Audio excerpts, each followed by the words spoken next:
deep in the ocean, where pressure is 1,000 times stronger than that we're used to at the surface. This force is enough to turn an unprotected human into dust instantly. Well, maybe more like mud. Anyway, that's why explorers need some serious preparation and equipment to survive in such extreme conditions down in the Mariana Trench. It is as wide as 20 national malls in Washington, D.C., and about 1/5 as long as the diameter of Earth. People who went all the way down describe it as a chilly, quiet, and very peaceful place. They saw a bright blanket of red and yellow rocky outcrops, and there was a whole variety of unique, small, translucent animals. The popular myth is that more people have gone to the moon than to this deepest place on Earth is not true, though. In total, 24 humans flew to the moon, and at least 27 brave souls dove down to the Mariana Trench. Most of them were explorers and not proper scientists. They just go there for the thrills and also to collect video evidence of different wildlife, geological formations, and human-made objects. Humans started traveling around space and into the ocean depths at around the same time. The first moon landing was in 1969. And the first person to go down the Challenger Deep, the deepest part of the Mariana Trench, did so in 1960. This unusual location got its name after the British ship HMS Challenger, which first located this massive drop in the ocean floor at the end of the 19th century. It would take 8 more decades before the first human went down to it. Explorers didn't manage to do it in a conventional submarine. They used a type of submersible called a bathyscaphe. The Swiss oceanographer Auguste Piccard designed his own in 1953. 7 years later, the submersible managed to do the impossible. It had reached a depth of nearly 36,000 feet. But what explorers saw was merely a fraction of the trench's full size. The fact that it is so huge of the Mariana Trench is just one of the reasons why it's mostly unexplored today. The absence of light is another major issue. Sunlight is incapable of reaching such profound depths, so the entire trench from top to bottom lies in absolute darkness. Because of such conditions, the ecosystem is a lot different than the shallower regions of the Pacific. This puts immense pressure on marine wildlife. Yeah, the pun is intended. Another reason why it's so challenging to survive there is the temperature. Water freezes at 32 degrees Fahrenheit. At the bottom of the Mariana Trench, the ocean is just a couple of degrees above freezing. One of the factors that hasn't let this area turn into a giant icicle is the fact that salt water has a slightly lower freezing point. The other reason is geothermal energy that warms the ground at the bottom of these just enough for it not to freeze. That's why submersibles need to have proper insulation to navigate these icy conditions. When they reach the bottom, researchers find out that this desolate and harsh climate is home to several animal species. They encountered arrow-toothed eels, snailfish, and spoonworms at various depths. There were even strange-looking translucent sea cucumbers and shrimp-like amphipods. The biggest surprise was microbial mats thriving on methane and hydrogen from the mud. Among the species, the Mariana snailfish looks like a master of the environment that can go farther and deeper into the trench to feed on prey than its competitors. Despite its seemingly fragile appearance, the snailfish has adapted to withstand extreme pressures, a superpower it wouldn't be able to survive without. The exotic life forms that live deep down aren't normal-sized, since deep-sea gigantism makes them grow significantly larger than their counterparts in other ecosystems. One example is the giant tubeworm, which can be 6 feet long. Science has a hard time explaining the exact cause of this form of gigantism. Thermal vents are just one of the possible explanations. All of these factors might help explain the huge time gap in researching the Mariana Trench. The first successful dive after the 1960 expedition came only in 2012. That's when the famous Canadian film director James Cameron went down in the deep-sea Challenger. Because few scientists have gone that deep before or after Cameron, There is no map of the deepest point on our planet. We know very little about the oceans that cover 2/3 of the Earth's surface. Researchers have mapped out only 5% of them so far. Science still has a lot to discover in the Mariana Trench and other unexplored places on our planet. The Amazon rainforest stands as the best example of the world's most unexplored regions. The list of reasons why this part of South America is unknown starts with its wildlife: jaguars, anacondas, piranhas, black caimans, and Brazilian wandering spiders are just some of the creatures that pose a risk for researchers. Relentless year-round rainfall induces heavy flooding.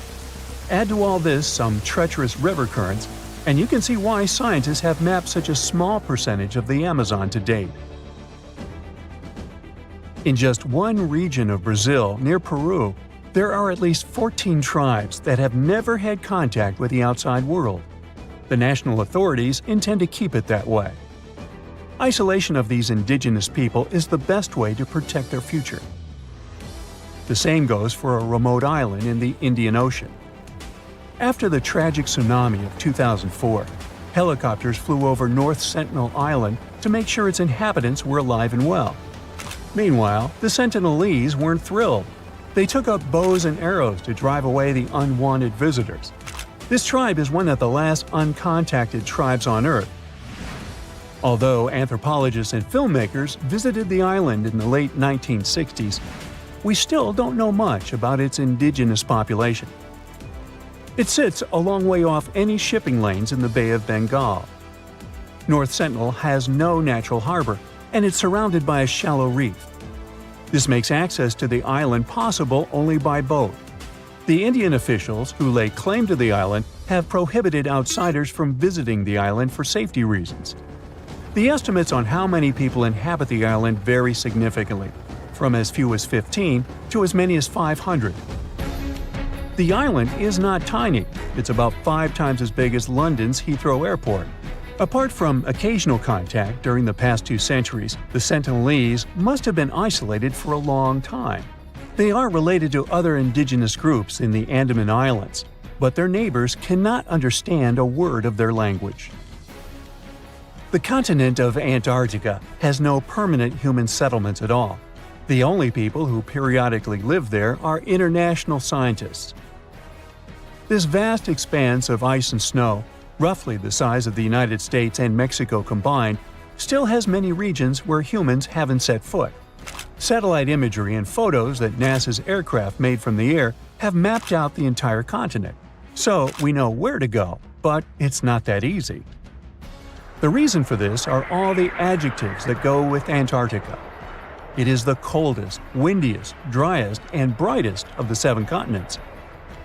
This makes it virtually unlivable. More than 99% of its surface is covered with a permanent sheet of ice. Its thickness ranges from 1 mile to as many as 3 miles in some places. That's half the height of Mount Everest. Now, the Himalayan range contains the world's tallest unclimbed mountain. It is also the tallest mountain in Bhutan.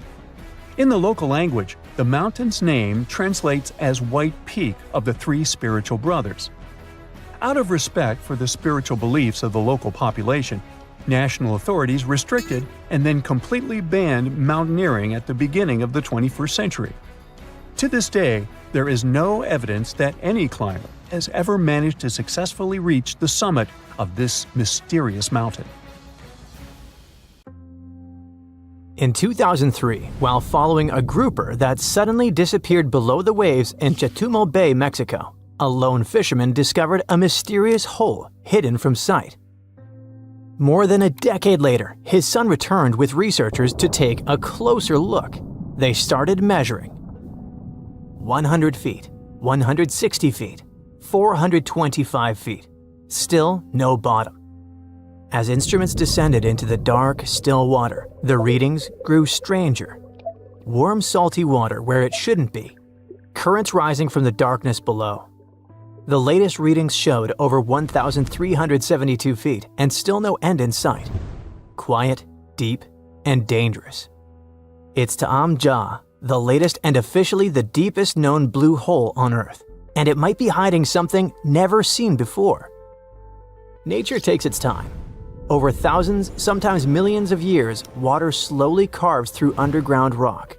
Then one day, the ceiling gives way, the ground collapses, and you're left with a massive hole. That's a sinkhole.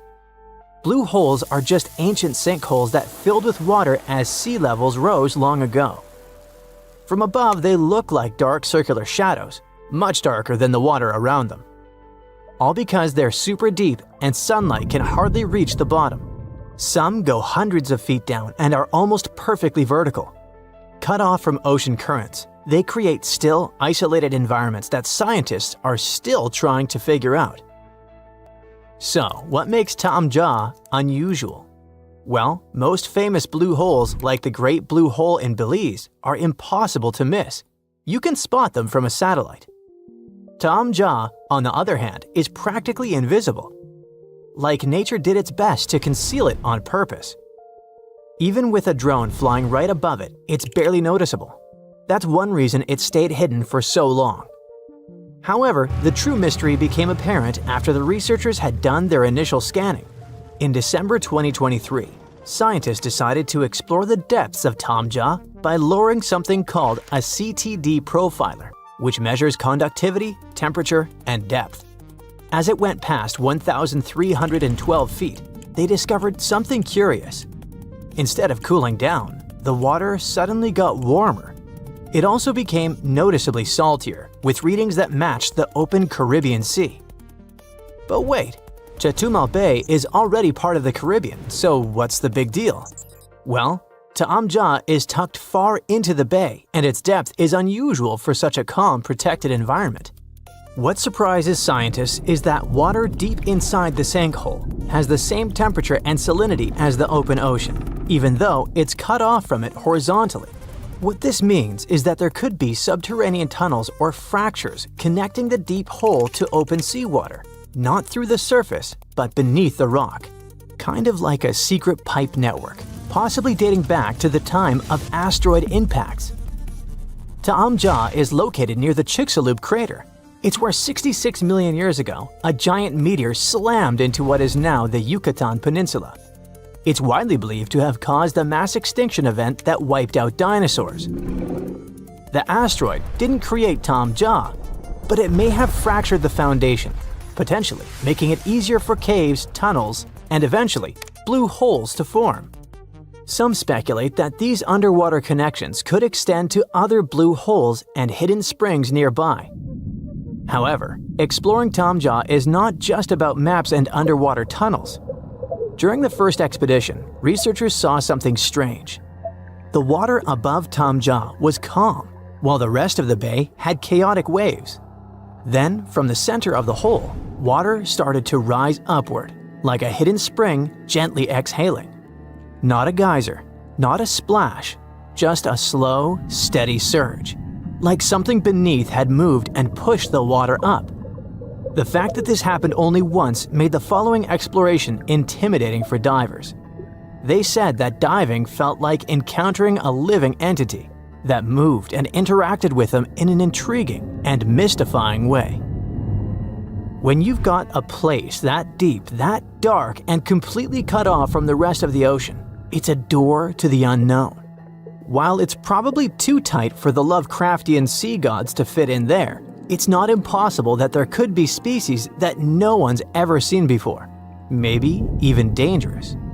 It's speculative, but if the hole goes even deeper, any microbial life down there would likely be ancient and adapted to survive in extreme, hostile conditions.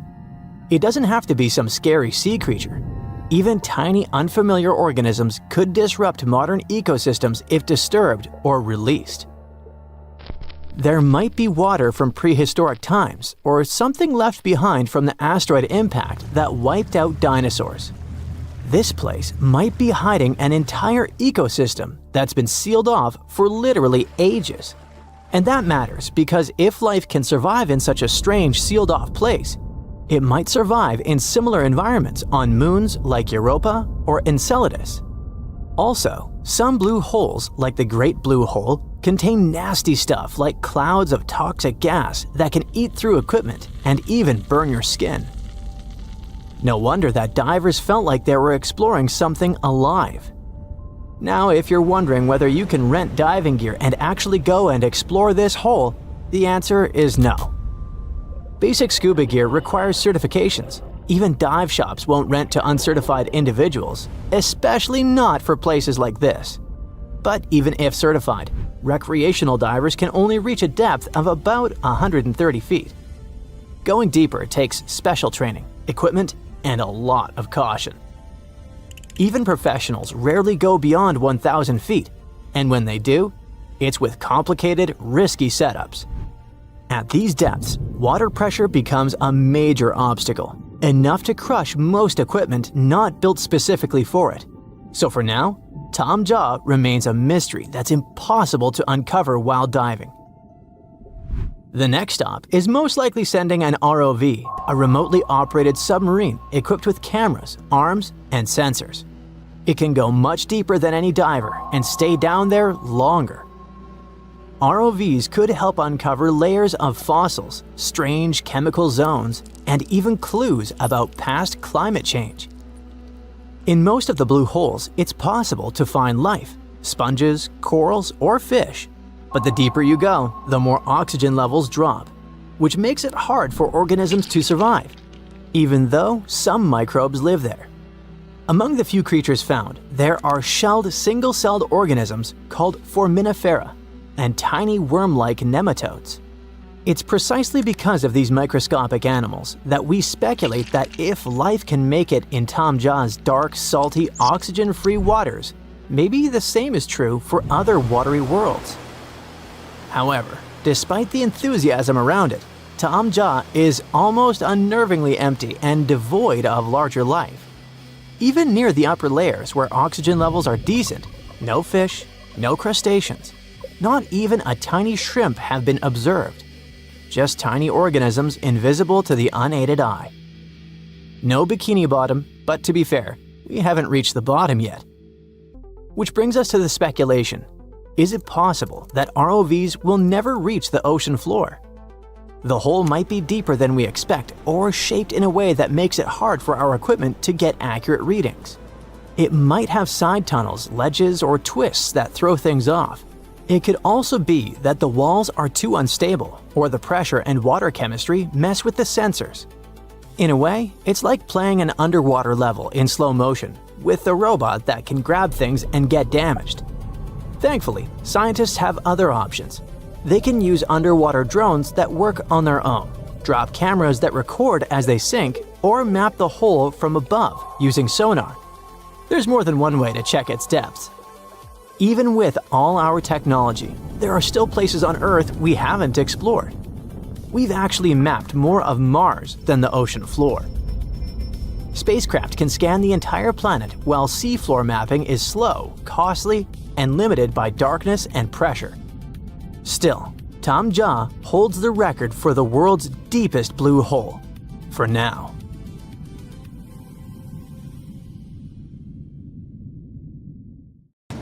Think you know what lurks in the depths of the ocean? While nearly 95% of our oceans haven't been explored yet, it's hard not to let your imagination run wild. But thanks to brave explorers, deep-sea cameras, and awesome archaeologists, we do know about some pretty incredible sea creatures living in our waters today, and millions of years ago. From the 9-foot spider crab to the 60-foot prehistoric Megalodon, these sea dwellers come in all shapes and sizes. But let's focus on sea creatures famous for their huge size. Can you guess which living species of whale is the largest? Well, it's not the orca, but that's a good guess. The orca is a toothed whale that can grow to anywhere from 23 feet to 32 feet, which is slightly smaller than a school bus. How about the narwhal? Nope, they're not the biggest either. These unicorns of the sea live mainly in Arctic waters and only grow 13 feet to 20 feet in length, and that's including their 9-foot tusk. Tired of guessing? Okay, I give in. The largest whale that still exists today is the blue whale. At a jaw-dropping 82 feet to 105 feet, The blue whale is not only the biggest whale we know of, but is currently the largest animal to have ever lived on Earth. Seriously. These animals are bigger than a T-Rex, and even the prehistoric Megalodon. If you were to put a blue whale next to a school bus, it would look like it could swallow it. Think about that. According to National Geographic, a blue whale's tongue can weigh the same as an elephant. And their hearts can weigh as much as a car. That doesn't even sound possible. It's no wonder these giants need to eat about 4 tons of krill every day. While there aren't too many animals living today that can compete with the blue whale's epic proportions, there is an entirely different species that is a good contender, and it's not quite what you would expect. It's a jellyfish. No, I'm not talking about the little jellyfish that wash up on the shore and ruin a perfectly good day at the beach. I'm referring to the lion's mane jellyfish, the biggest jellyfish around. This invertebrate can grow up to 120 feet long. They also come in different gorgeous colors like red, purple, or even shades of orange. As if their length wasn't impressive, the lion's mane jellyfish boast a whopping 8 sets of 70 to 150 tentacles. That means they can have up to 1,200 in total. And here's the giant oceanic manta ray, the largest type of ray in the world. Their wingspan can be longer than a bus. These guys can reach 30 feet in length. They also have the biggest brain compared to body size among all fish. Unlike their stingray cousins, mantas don't have venomous tails. And while the lion's mane jellyfish and the blue whale are yet to be beaten for the longest sea creature, there is one marine creature that can grow even larger in length. The Portuguese Physalia physalis, tentacles and all, can reach a length of 165 feet long, and that's according to mentalfloss.com. While this thing may look a lot like a jellyfish, it's actually known as a siphonophore, and there are hundreds and sometimes thousands of them that are genetically identical. Their long tentacles help the organism catch prey, and its sting is fatal to most animals, even humans in some cases. What's even creepier is that if one of the tentacles comes off the organism for whatever reason, it can float around the water for days before decomposing. Even if it's detached, this tentacle can still sting you. But don't go running out of the ocean just yet. Your chances of being hurt by a Portuguese Physalia physalis sting are pretty slim. However, if you do get stung, the side effects aren't pretty, with welts, stomach cramps, an elevated heart rate, and an upset stomach. While you don't want to go anywhere near these long creatures, they sure are pretty to look at. Check out all those colors. The Shastasaurus is the biggest marine reptile that has ever existed. These predators lived during the late Triassic period, about 210 million years ago. These amazing giants could reach lengths of up to 69 feet and weighed more than 75 tons. This made the Shastasaurus as heavy as a blue whale. And if you could stand this creature up vertically, it'd be as tall as a 7-story building. Despite appearances, the Shastasaurus was actually pretty slim for its size. Its ribcage was only 6 feet across. You'd think that this big guy was chowing down on other dinosaurs, but that's not the case at all. This reptile survived on a diet that consisted of small fish and cephalopods, like octopuses and squids. The Albertonectes is a bright representative of the plesiosaur family, meaning that this marine reptile had a small head on an incredibly long neck and large flipper-like limbs that helped it move through the water. These creatures occupied the seas around North America 76 to 70 million years ago. The length of this sea monster could reach 38 feet, with its neck taking up 23 feet of that length. Its neck was a true record breaker. It had a whopping 76 bones in it. No other animal known to humankind has had so many vertebrae in its neck. Scientists aren't sure why they needed such a lengthy neck.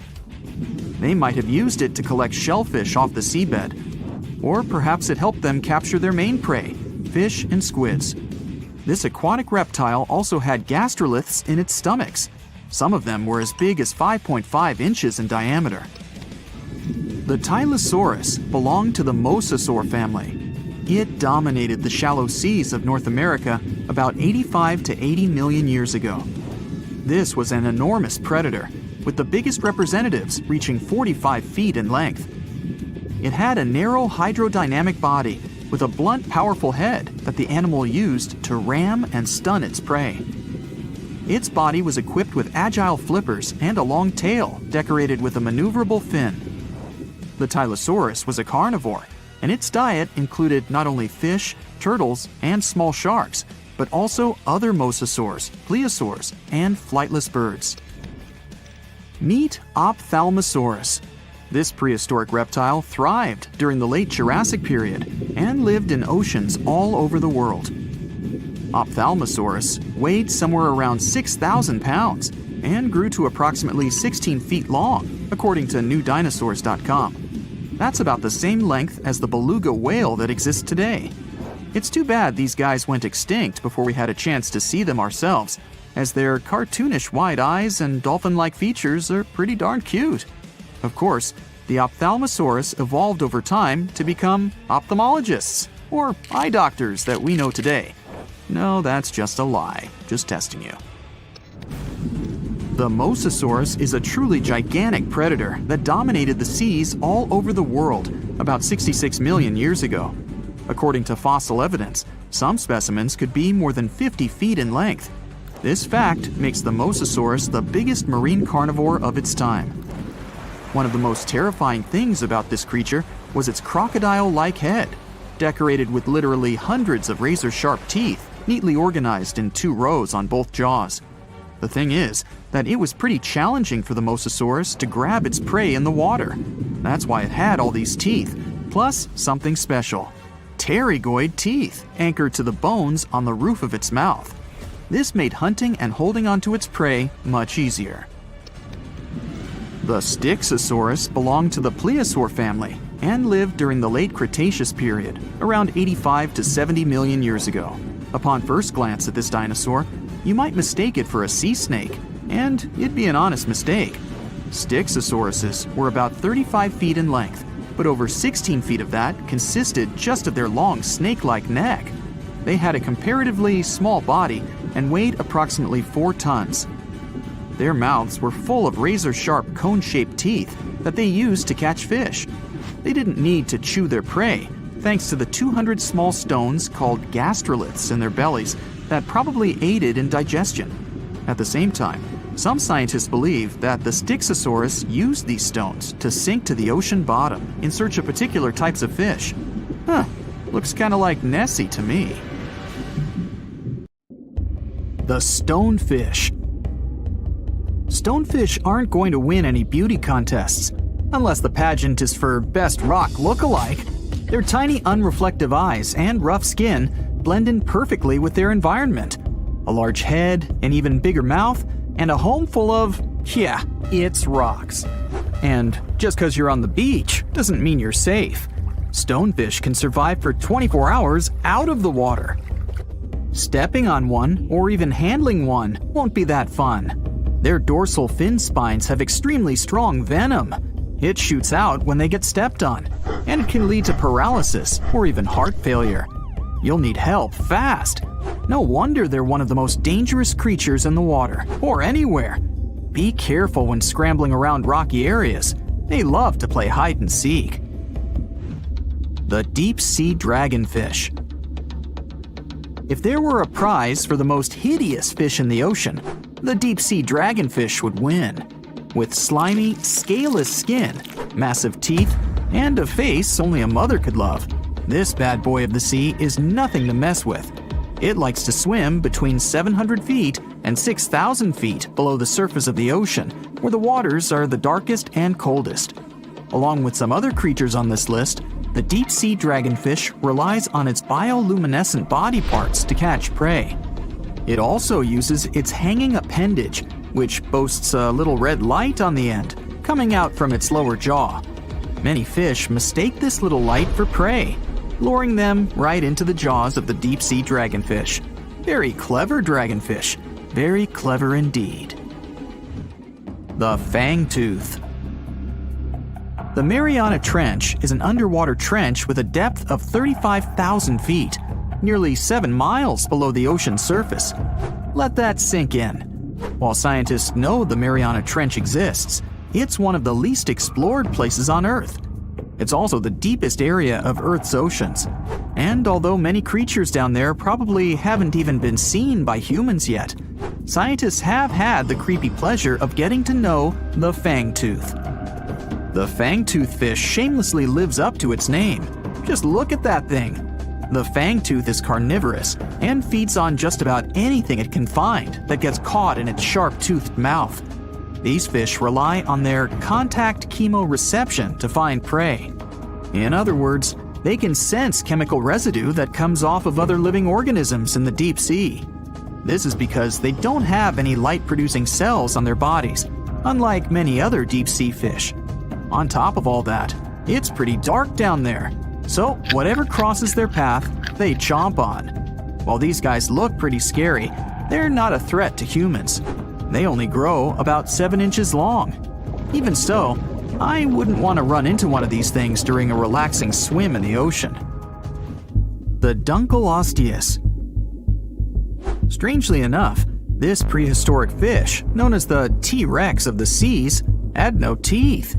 Those were replaced with bony plates that allowed it to have the strongest bite among other monsters of its size. The goblin shark. If you thought the movies about sharks were scary, this next deep-sea creature will make you swear off going for dips in the ocean forever. However, it lives 3,000 feet underwater, so you'll never likely see it face to face. The goblin shark looks like a cross between a shark and a creature from your worst nightmare. These sharks boast a protruding sword-like snout with a jaw that juts out to match. Unlike other sharks that have more of a gray hue, this creepy thing looks not so pretty and pink. Aside from their scary demeanor, what do scientists really know about the goblin shark? Well, not much, except that they can grow up to 18 feet in length.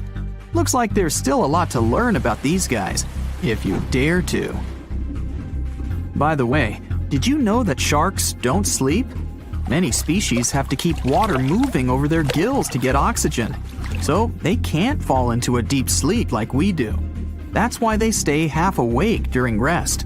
Typically, sharks don't even close their eyes. The cookie cutter shark.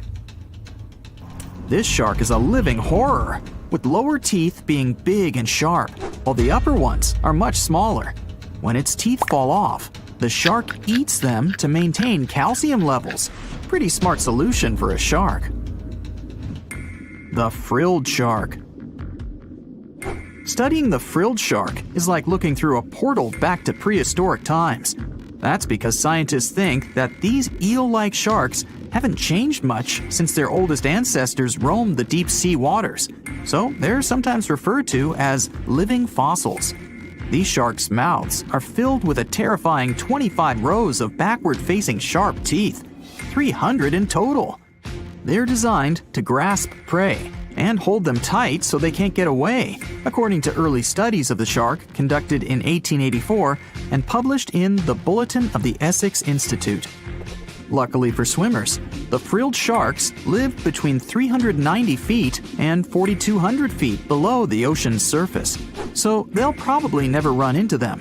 Probably. This is probably the worst nightmare of any dentist. The northern stargazer. Take a look at this cutie. The northern stargazer is definitely not something you'd wish to see on the ocean floor. This horrid creature hides its body under the sand, leaving its face above to wait for prey. The tasseled wobbegong. Here's another carpet shark on our list. It lies low on the bottom of the sea and patiently waits for its prey to come by. The Australian ghost shark. The Australian ghost shark isn't really even a shark, but a very bony fish. It's also a living fossil. It hasn't changed within the last 400 million years. Believe it or not, sharks and humans have a common ancestor that lived around 440 million years ago. Even though we both evolved in our own way, there are still some signs of that connection. For example, the genome of an elephant shark is very similar to humans. The Leopleurodon. This list of terrifying creatures would be incomplete without mentioning the terrifying and prehistoric Leopleurodon. This carnivorous marine reptile existed during the Colovian stage of the Middle Jurassic era and ruled the waters at 9 feet in length. Scientists believe Leopleurodon thrived in this deep-sea trench because of its ability to swim long distances and its 4 paddle-like limbs. While they probably weren't able to propel themselves toward prey like other animals of the area, they did manage to accelerate and attack very ruthlessly and efficiently. Additionally, they relied on their long snouts to smell prey, which leads scientists to believe they didn't rely on sight for hunting. This means they could have thrived in the dark Mariana Trench. Around 150 million years ago, Leopleurodon became extinct due to competition for prey against other thriving marine reptiles. And I think I speak for all of us when I say, thank goodness for that. Considering that scientists have only explored 5% of the ocean floor and found some of the scariest sea creatures imaginable, one can only dream of what other animals reside in the deep sea waters. Perhaps it's best to keep them in your imagination. Am I right? The megamouth shark. This shark is a filter feeder, and it's friendly to humans, although its huge mouth can look quite threatening. Like basking sharks, it swims with its mouth constantly wide open, as if it were on Twitter. The gulper eel. This deep-sea eel has an easily distended belly that allows it to swallow prey twice its size in a single monstrous bite. They have very unusual jaw shapes and can reach about 2 to 3 feet in length. Do you see that large log near the ocean floor? Maybe it's part of an old ship. Treasure, gold, diamonds, I'm rich! Well, as you get closer, you notice something. It's swimming! It's not a shark or a dolphin, it's a saltwater crocodile! Now don't panic. If you bump into one of these reptiles in the sea, it's unlikely it'll think of you as food. Crocodiles have a special valve in their throat that stops them from drowning underwater, but that doesn't mean they can't bite. Usually, they're heading to a nearby island, and the quickest way there is to body surf. They can't really take the ferry, you know. Watching one from a distance should be okay. Just don't swim to shore right away. They love to ambush their lunch in shallow water. If there's one time I'd want to see a great white shark, it's when I'm diving with crocodiles. They'll gladly take a crocodile-sized nibble, given the right motivation. It looks like a prehistoric creature that came from the time of dinosaurs. This scary beast is called the basking shark. It can grow up to 39 feet. People have only reported 3 of them in the past 160 years. The last sighting was in 2015, and before that, about 80 years ago. These sharks sometimes rise to the surface to filter out small animals, such as shrimps and other small crustaceans, when they want to have a nice, tasty seafood dinner. But when there isn't enough grub at the surface, they go down to the depths of almost 3,300 feet, where they tend to stay for months, which is something researchers discovered using satellite tags. Tag, you're it! Now, basking sharks like to spend their time in more temperate waters, but they can migrate long distances. They live across the globe, but in warm tropical or subtropical areas, they won't go near the surface because they're not fans of high temperatures. The lion's mane jellyfish is not that rare, but it's fascinating how large it is. It's the biggest among jellyfish species and the longest animal. Its total length can reach 120 feet. That's approximately 23 feet more than the longest blue whale scientists know about. The jellyfish has around 70 to 150 tentacles, and they all contain huge amounts of neurotoxins that can seriously harm you if you come in contact with the animal. But people don't usually come across this type of jellyfish because it rarely lives near the coast, preferring the open ocean. Generally, you can find the lion's mane jellyfish no deeper than 65 feet below the surface, where it dines on small fishes, zooplankton, and some other types of jellyfish. It uses its tentacles to catch its value meal. Hey, you want fries with that? The giant phantom jelly comes out of the darkness and depths of the ocean's midnight zone. Its sun hat-shaped bell reaches over 3 feet across. This bell trails 4 ribbon-like mouth arms that can be up to 33 feet long. This quite rare creature uses its mouth arms to catch unfortunate animals swimming around and not knowing what's coming for them. Giant phantom jelly propels itself through the water with periodic pulses coming from its orange head. It glows faintly and mysteriously in the pitch-black depths. It lives across the globe in all the oceans except for the Arctic. I'm guessing it's too cold. Because of its odd shape, people often call the oarfish the dragonfish or sea serpent. It's about 26 feet long, which makes it the longest bony fish we know about, and lives at depths of 3,300 feet. Oarfish spend most of their time in the deep, dark parts of the open ocean in tropical and subtropical areas. They almost never come to the surface, unless, invited. It's a ribbon-shaped and shiny silver creature with a long red dorsal fin and red oar-like pelvic fins. Its body has no scales and is very thin. The fish can grow to a length of about 30 feet and weigh 660 pounds. Oarfish have really big eyes that help them see better in their dark, scary surroundings. The frilled shark is definitely one of the gnarliest-looking marine animals out there. If you saw it somewhere, you'd probably think you went back to the age of dinosaurs. Yup, the frilled shark is a prehistoric creature because its roots go back 80 million years.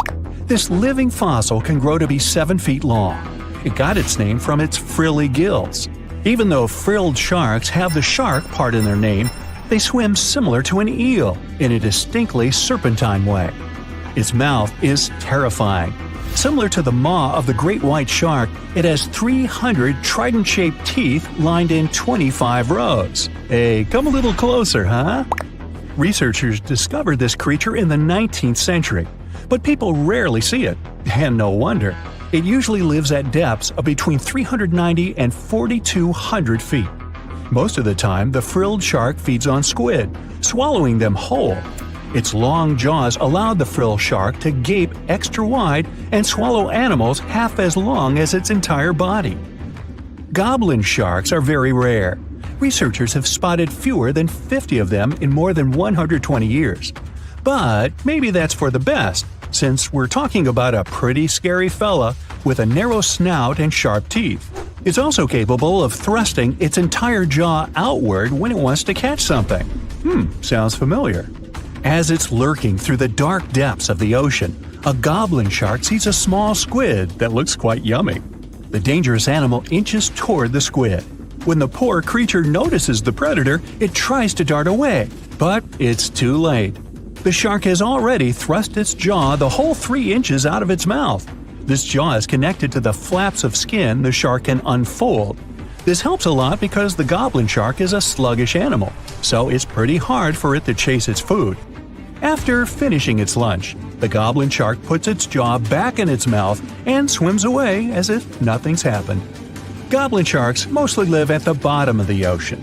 Like many other shark species, they prefer swimming alone. Here's a silver-colored creature with very rough skin. That's the ocean sunfish, with a total length of almost 11 feet. Its other name is mola. The ocean sunfish is the heaviest of all bony fish out there. People sometimes call it a swimming head because of its bizarre appearance. These creatures have such a weird shape because they're born with a back fin that never actually grows. It just folds into itself as the animal matures and creates a rounded rudder. The sunfish is a bit clumsy. It moves with the help of its mighty fins that allow the animal to swim on its side. This marine inhabitant is a solitary creature. It mostly feeds on zooplankton and jellyfish. The spotted wobbegong is one of the world's rarest sharks. It grows to be more than 10 feet long. It may not look as terrifying as some of its shark relatives, but it's pretty good at catching unsuspecting animals swimming past, mostly during the night. The animal has a spiracle, which is why it can breathe while staying still at the bottom of the ocean. It's motionless most of the time, which is why you can barely notice it. Its flat body and large pelvic and pectoral fins blend in with the underwater terrain. That's why they're so good at hiding. This ability helps when these sharks want to protect themselves too. Wobbegong means carpet shark. They usually live close to the ocean floor in coral reefs, on sandy bottoms, and under piers. People have even spotted the shark in the water that is barely deep enough to cover its flattened body. Now, blobfish lack teeth and bones, so they can't actively hunt. Since they don't have much muscle mass, they can barely move around. Hey, I had a roommate like that once. They get their energy from animals they scoop up from the seafloor. They also know how to conserve this energy. That's how it usually goes with deep-sea creatures. They don't have as much food as those animals that swim closer to the surface.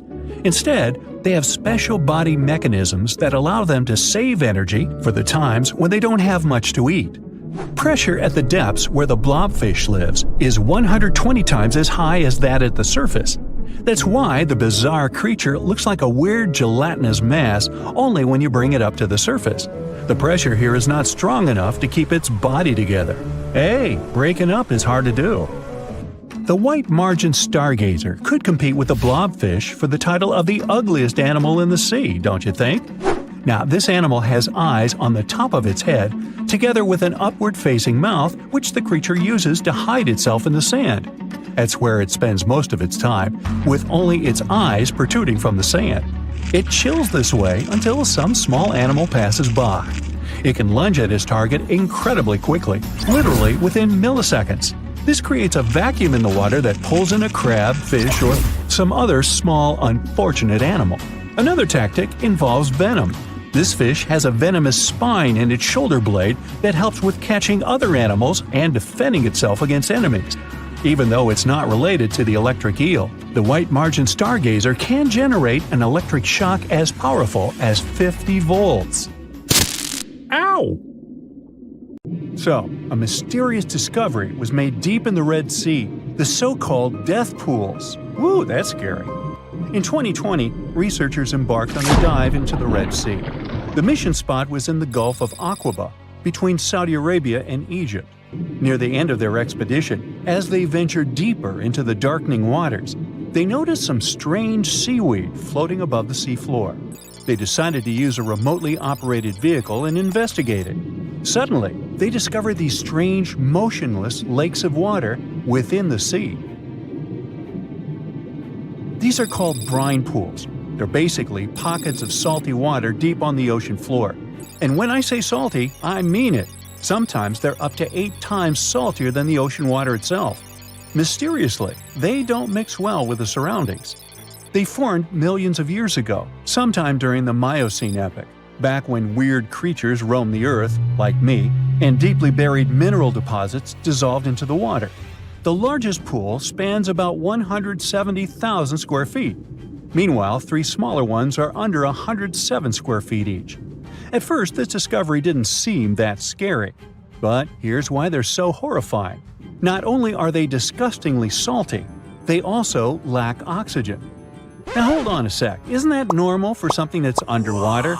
Well, it turns out the Earth's waters are full of oxygen, and at least half of this element on our planet comes from the oceans. Just like plants on land, marine plants such as phytoplankton, seaweed, and algae munch on sunlight and produce oxygen through photosynthesis. They release lots of it into the surroundings. Marine life then eats half of it, so only about a quarter of the oxygen that we breathe actually comes from the oceans. Just like us, sea creatures need this element to survive. Without it, they can't breathe and support their metabolism to live. That's why these pools are super dangerous for most of them. It's like a puddle of thick syrup for bugs. When they get in, the poor things immediately suffocate and pass away. Which is why the pools are surrounded by a graveyard of marine animals. But let's see how these things can exist in the first place. Have you ever tried making ice cubes from salty water? Spoiler, it's pretty hard. When you add salt, the water gets harder than usual to freeze, a phenomenon that has a funny name, freezing point depression. Oh, that's because salt interferes with the hydrogen bonds between water molecules. As it finally freezes, stuff like particles, dirt, or dissolved salts get pushed out to the sides. As a result, the salt's kind of squeezed out of the ice crystals and gets trapped near the edges in small bubbles or pockets. Something similar happens in the ocean when seawater starts freezing under super cold polar caps. The salt doesn't freeze with the water. Instead, it gets pushed out, forming a super salty cold liquid, the brine. And then it sinks down to the ocean floor. On a large scale, all this process also helps currents to form. Despite being so dangerous, the pools are still full of microbial life, because microbes couldn't care less, they'll survive anywhere. There are literally thick mats of them in the brines. There are also some salt-loving creatures, like shrimps and eels, hovering around the pool's edges. They're being super creepy, waiting to catch unsuspecting prey that ventures too close to the toxic death pool. Ew. Well, it sounds icky, I know. But this discovery gives us some fascinating insights into how life might have originated on Earth. We already know from the evolution theory that we came from the ocean, but now scientists think that life might have begun in the deep sea in some super dark, oxygen-free places. These brine pools are like time capsules. They're one of the closest things we found to the early Earth. They can tell us the planet's history of earthquakes, floods, tsunamis, and more. For example, they have some traces of rainfall that happened over 1,000 years ago. And they can also help us search for life on other water-rich planets. For example, Mars most likely used to have huge oceans on it.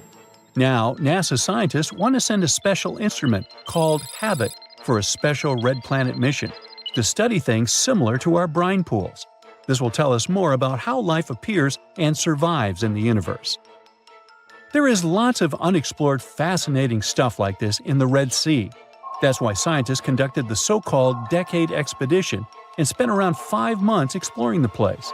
This expedition was launched by the National Center for Wildlife. They made so many remarkable discoveries that now we've got 77 new research papers.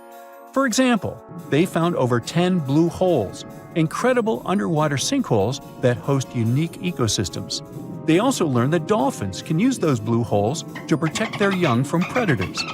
Scientists also found traces of great white sharks, a creepy community of deep-sea lanternfish living in low oxygen conditions, and even a new coral species. It's the most resilient deep-sea corals that also vibe just fine without oxygen, like microbes we mentioned. Speaking of which, research also showed us some new ancient thermal vents and large blobs of microbial formations near Farasand Island. Now, can you believe that with all that, we only explored 5% of the ocean? It's divided into several layers based on depth. Each layer becomes darker and more isolated from sunlight as we go deeper. The places that no sunlight can reach are terrifying. Now, the fun, cute layer with dolphins and turtles is called the epipelagic or sunlight zone. It's so tiny, but even this layer is about 650 feet deep. Then we have the mesopelagic or twilight zone. It's the layer of mysterious octopus, shark, and other loners which extend to about 3,000 feet down. And then the horrors begin after this one. We encounter the bathypelagic or midnight zone. It extends to 13,000 feet below the surface, about a half of Everest above you. Here we have the famous poor blobfish, squids, and anglerfish. Below it is the abyssal zone. It extends to about 20,000 feet deep. Since there's not much sunlight or oxygen, as we mentioned, most creatures here are quite small, like tubeworms and shrimp. The darkness continues until we arrive at the scariest place of the planet, the place full of trenches formed by tectonic plate movements, the Hadal Zone. It's named after Hades, the deity of the underworld in Greek mythology. Just like Hades' realm is dark, remote, and guarded, the Hadal Zone is the deepest and most depressing part of the ocean. It starts at depths of around 20,000 feet and can go down to 36,000 feet and more. The famous Mariana Trench also belongs to this zone. Only 3 people in history have ever explored these depths in person, making it one of the least explored and most mysterious places on our planet. However, despite crazy high pressure, near freezing temperatures, and complete darkness, there are still things who manage to survive here. Guys like amphipods, which are critters who feed on dead material sinking from above, and the Hadal snailfish, which lives as deep as 27,000 feet. So scientists used to assume that if there's no sunlight, there wouldn't be that much oxygen around. But one day, a research team decided to measure the levels of oxygen in one of those deep zones. Surprisingly, the levels were super high. They checked the equipment thinking that it was malfunctioning, but nope, all the sensors showed the same thing. Turns out the oxygen was somehow generated by rocks. These small potato-sized rocks on the seafloor are called polymetallic nodules. They're rich in metals like copper, nickel, and cobalt, and they're basically like small batteries. When you put a battery in salt water, it can produce bubbles of gas, a process called electrolysis. In the same way, these rocks create tiny electric currents, which are powerful enough to produce the same gases, splitting water molecules into hydrogen and oxygen. It's the first time we saw oxygen being produced by some non-living minerals. This is what scientists now call dark oxygen. It turned out that about half of large marine species, or megafauna, were living just on dark oxygen alone. All these discoveries are reshaping our understanding of where and how life could evolve. It means that we might be able to find life on other planets or satellites with low oxygen conditions, like Enceladus and Europa, the moons of Jupiter and Saturn, and they have large bodies of frozen water on them. Wow! The deep sea is not all about singing mermaids and dancing crabs. It's actually filled with monster-like creatures that'll give you nightmares. So, if you're ready to meet them, grab your scuba gear and let's dive into the deep, mysterious waters to discover their fascinating and scary world. With its menacing appearance, one could call this fishy the vampire of the sea. Well, named for their disproportionately large, razor-sharp fangs protruding from their mouth, fangtooths are actually quite small and harmless to humans. These choppers are actually more for catching prey than causing trouble. So there's no need to panic if you see one. And you'll be even more relieved to know that it's kind of unlikely for you to come across a fangtooth, since they are among the deepest living fish. A regular day in the life of a fangtooth looks like this. By day, they prefer to remain in the gloomy depths. Me too, fishies, me too. It's only towards the evening that they migrate toward the surface to have a feast under starlight. Ah, how romantic. And by daybreak, they return to the deep. What a chill schedule, am I right? So, as you can tell from their daily routine, fangtooths are among the more active deep-sea fishes. And by that I mean they seek out their food rather than just sitting and waiting. And thanks to their oversized teeth and mouth, hey, I can relate, they're able to attack prey that are even larger than themselves, which is very important in the very large, food-poor deep sea. Fitting to their environment, common fangtooths are dark-colored, either solid brown or black. And unlike most deep-sea fishes, they do not have light-producing organs or cells to communicate with each other or to attract their prey. Instead, they rely heavily on their sense of smell, in addition to making use of even the slightest bit of sunlight that makes it down to the depths. This light doesn't help them to see in any way, but it may be enough for potential prey to cast a shadow as they pass overhead, which lets fangtooths know they're around. Now here's one hilarious fun fact before we move on to the next creature. Fangtooths can never close their mouths because of their huge mouths and long teeth. But you know what? I would bet maybe $500 that my orthodontist would claim he could fix that too. Our next horrific deep-sea animal is as real as a Kraken can get. Giant squid, which actually did inspire the legends of the Kraken, live up to their name. The largest one ever recorded by scientists was almost 59 feet long. It also probably weighed nearly a ton.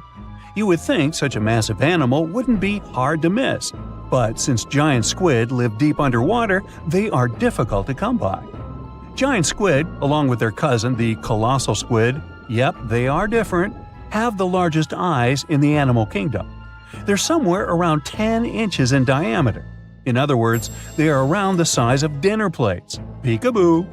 Having such large eyes allows them to detect objects in the lightless depths of the ocean, where most other animals would see nothing. Nada, zippo. Giant squids have 8 arms and 2 long feeding tentacles that help them seize their prey. These tentacles are tipped with hundreds of powerful sharp teeth and are often double the length of their body. This helps them to snatch prey up to 33 feet away. Hey there, come a little closer.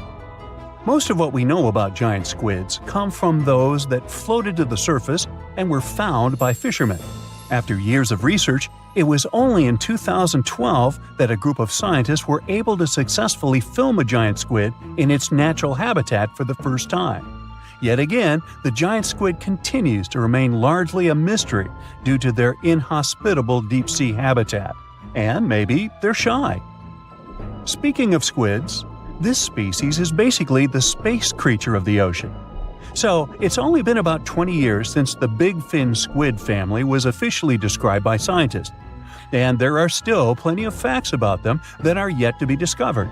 However, the big fin squid sightings as deep as 20,000 feet below the surface suggest that they can live deeper than any other known squid. You know what? Let's scratch the word space creature and call them the disco dancers of the deep sea to make things less scary. Because of their long, slender arms, adorned with extravagant rib-like fins, kind of make them look like they're ready to hit the dance floor. Anyway, these boogie arms and tentacles are estimated to max out at just under 30 feet. Aside from the estimations though, the largest known big fin squid was actually 21 feet long, with 20 feet of that being its arms and tentacles. How exactly a big fin squid uses them is still unknown, but scientists think they like to use them to trap prey that bump into them as they hang down in the water below their body or drag along the seafloor.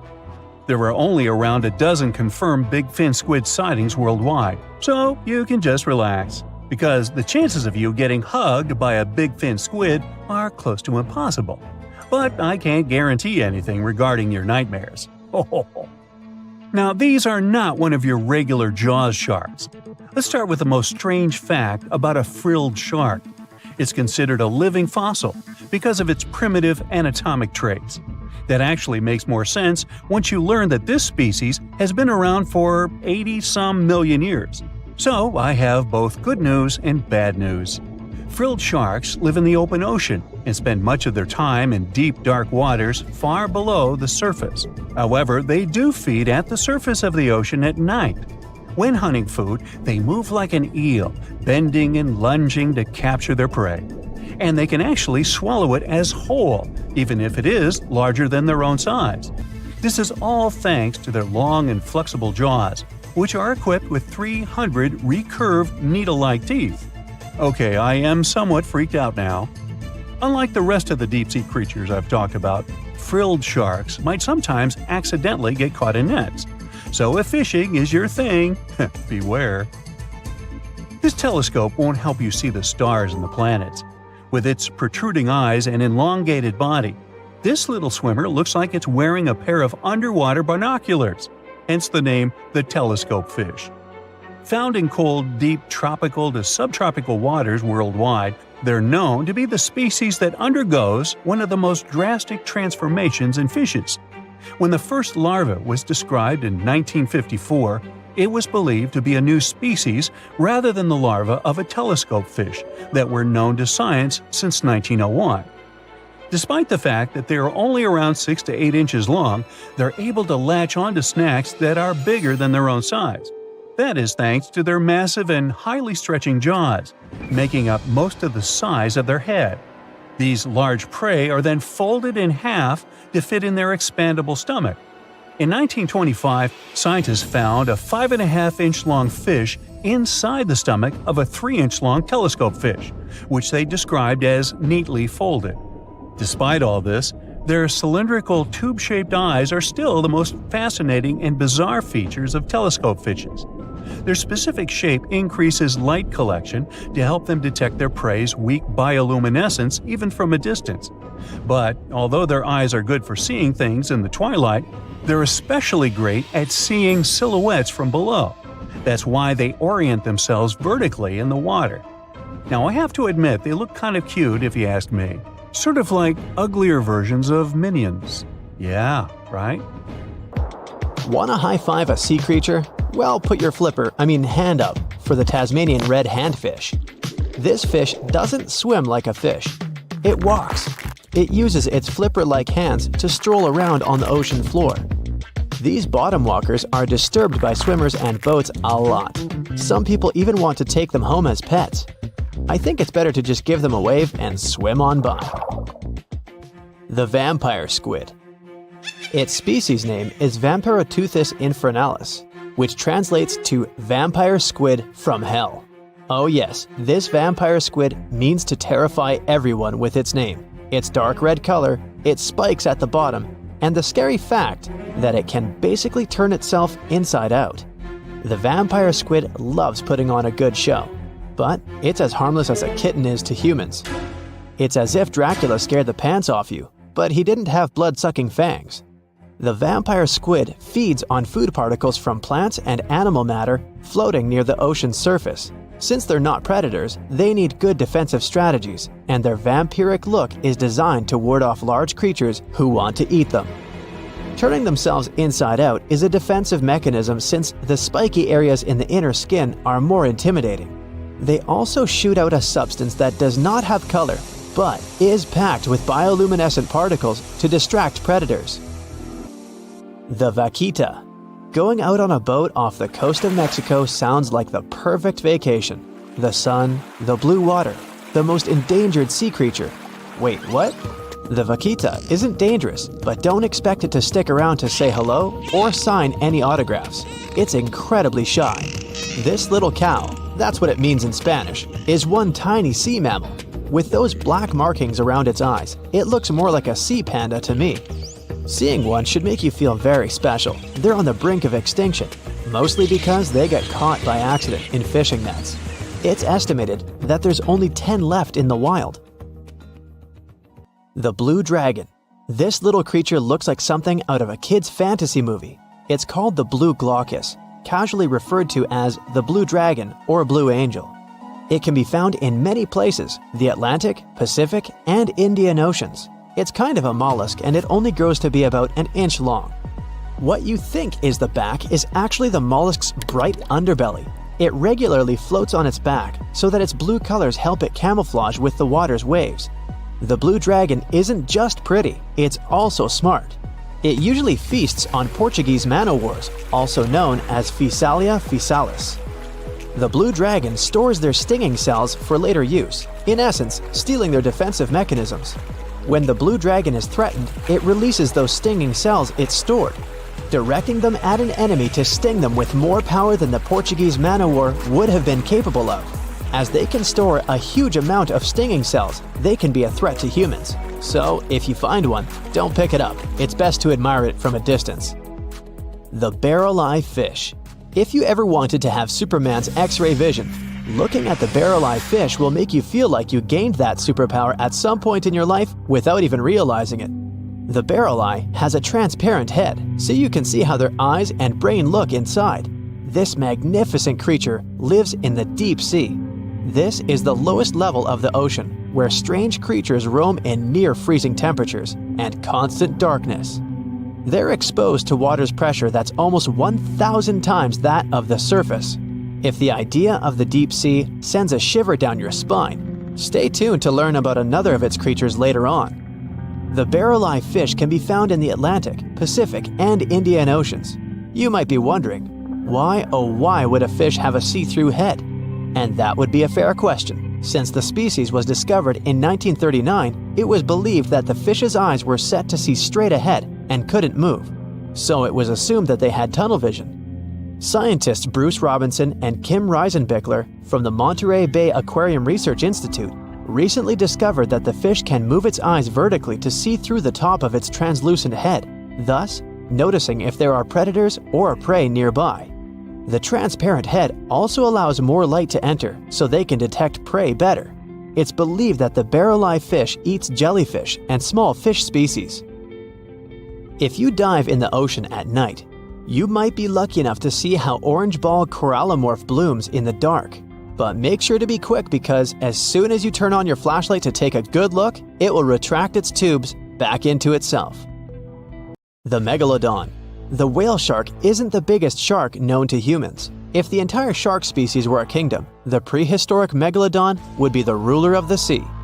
Megalodon roamed the ocean a long time ago. about 15.9 to 2.6 million years back between the early Miocene and late Pliocene eras.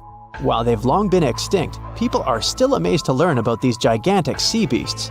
Megalodon could reach anywhere between 45 feet to 60 feet in length with jaws more than 6 feet wide. A fossil of a tooth that once belonged to a megalodon measured at 7 inches. Needless to say, I'm pretty stoked that these guys have long been extinct. But there's still some adventurers out there hoping to meet this monster one day. The Dumbo octopus. This adorable creature, or creepy creature, or however you want to see it, is officially called Grimpoteuthis. More casually, it's referred to as the Dumbo octopus, named after the Disney character. Though Dumbo, the elephant, not the octopus, was teased for his big ears, it's highly unlikely that this adorable octopus gets teased by its water neighbors. They are the deepest living octopuses, living in the deep sea, and you know how scary that place is. They're only about 8 inches tall and spend their days hovering just above the seafloor eating snails, worms, and other food they find in the current or near ocean vents. There are nearly 17 species of Dumbo octopus, and they all have differences in height, color, and body parts. If you can't get enough strange animals, you'll be glad to learn that the deep sea has barely been explored by humans. So, keep an eye out. There are bound to be more fascinating animals discovered in the deep in the future. The sea angel. These creatures might look and sound pretty cute, but their diet is far from sunshine and lollipops. Their favorite food are sea butterflies.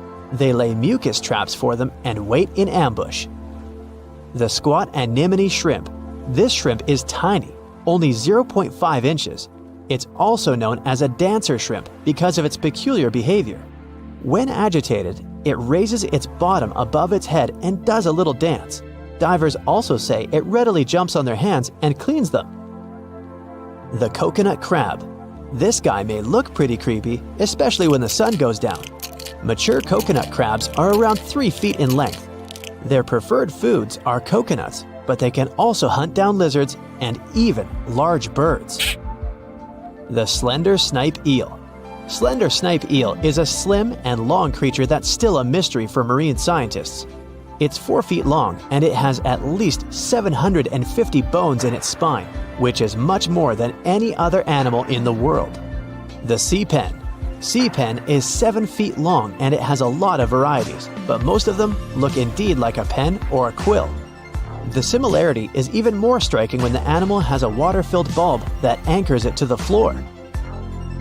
The Persian carpet flatworm.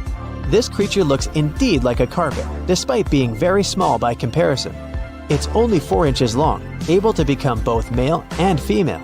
It doesn't really mate with other flatworms. Rather, it fights them for the right to bear posterity. The flamingo-tongued sea snails.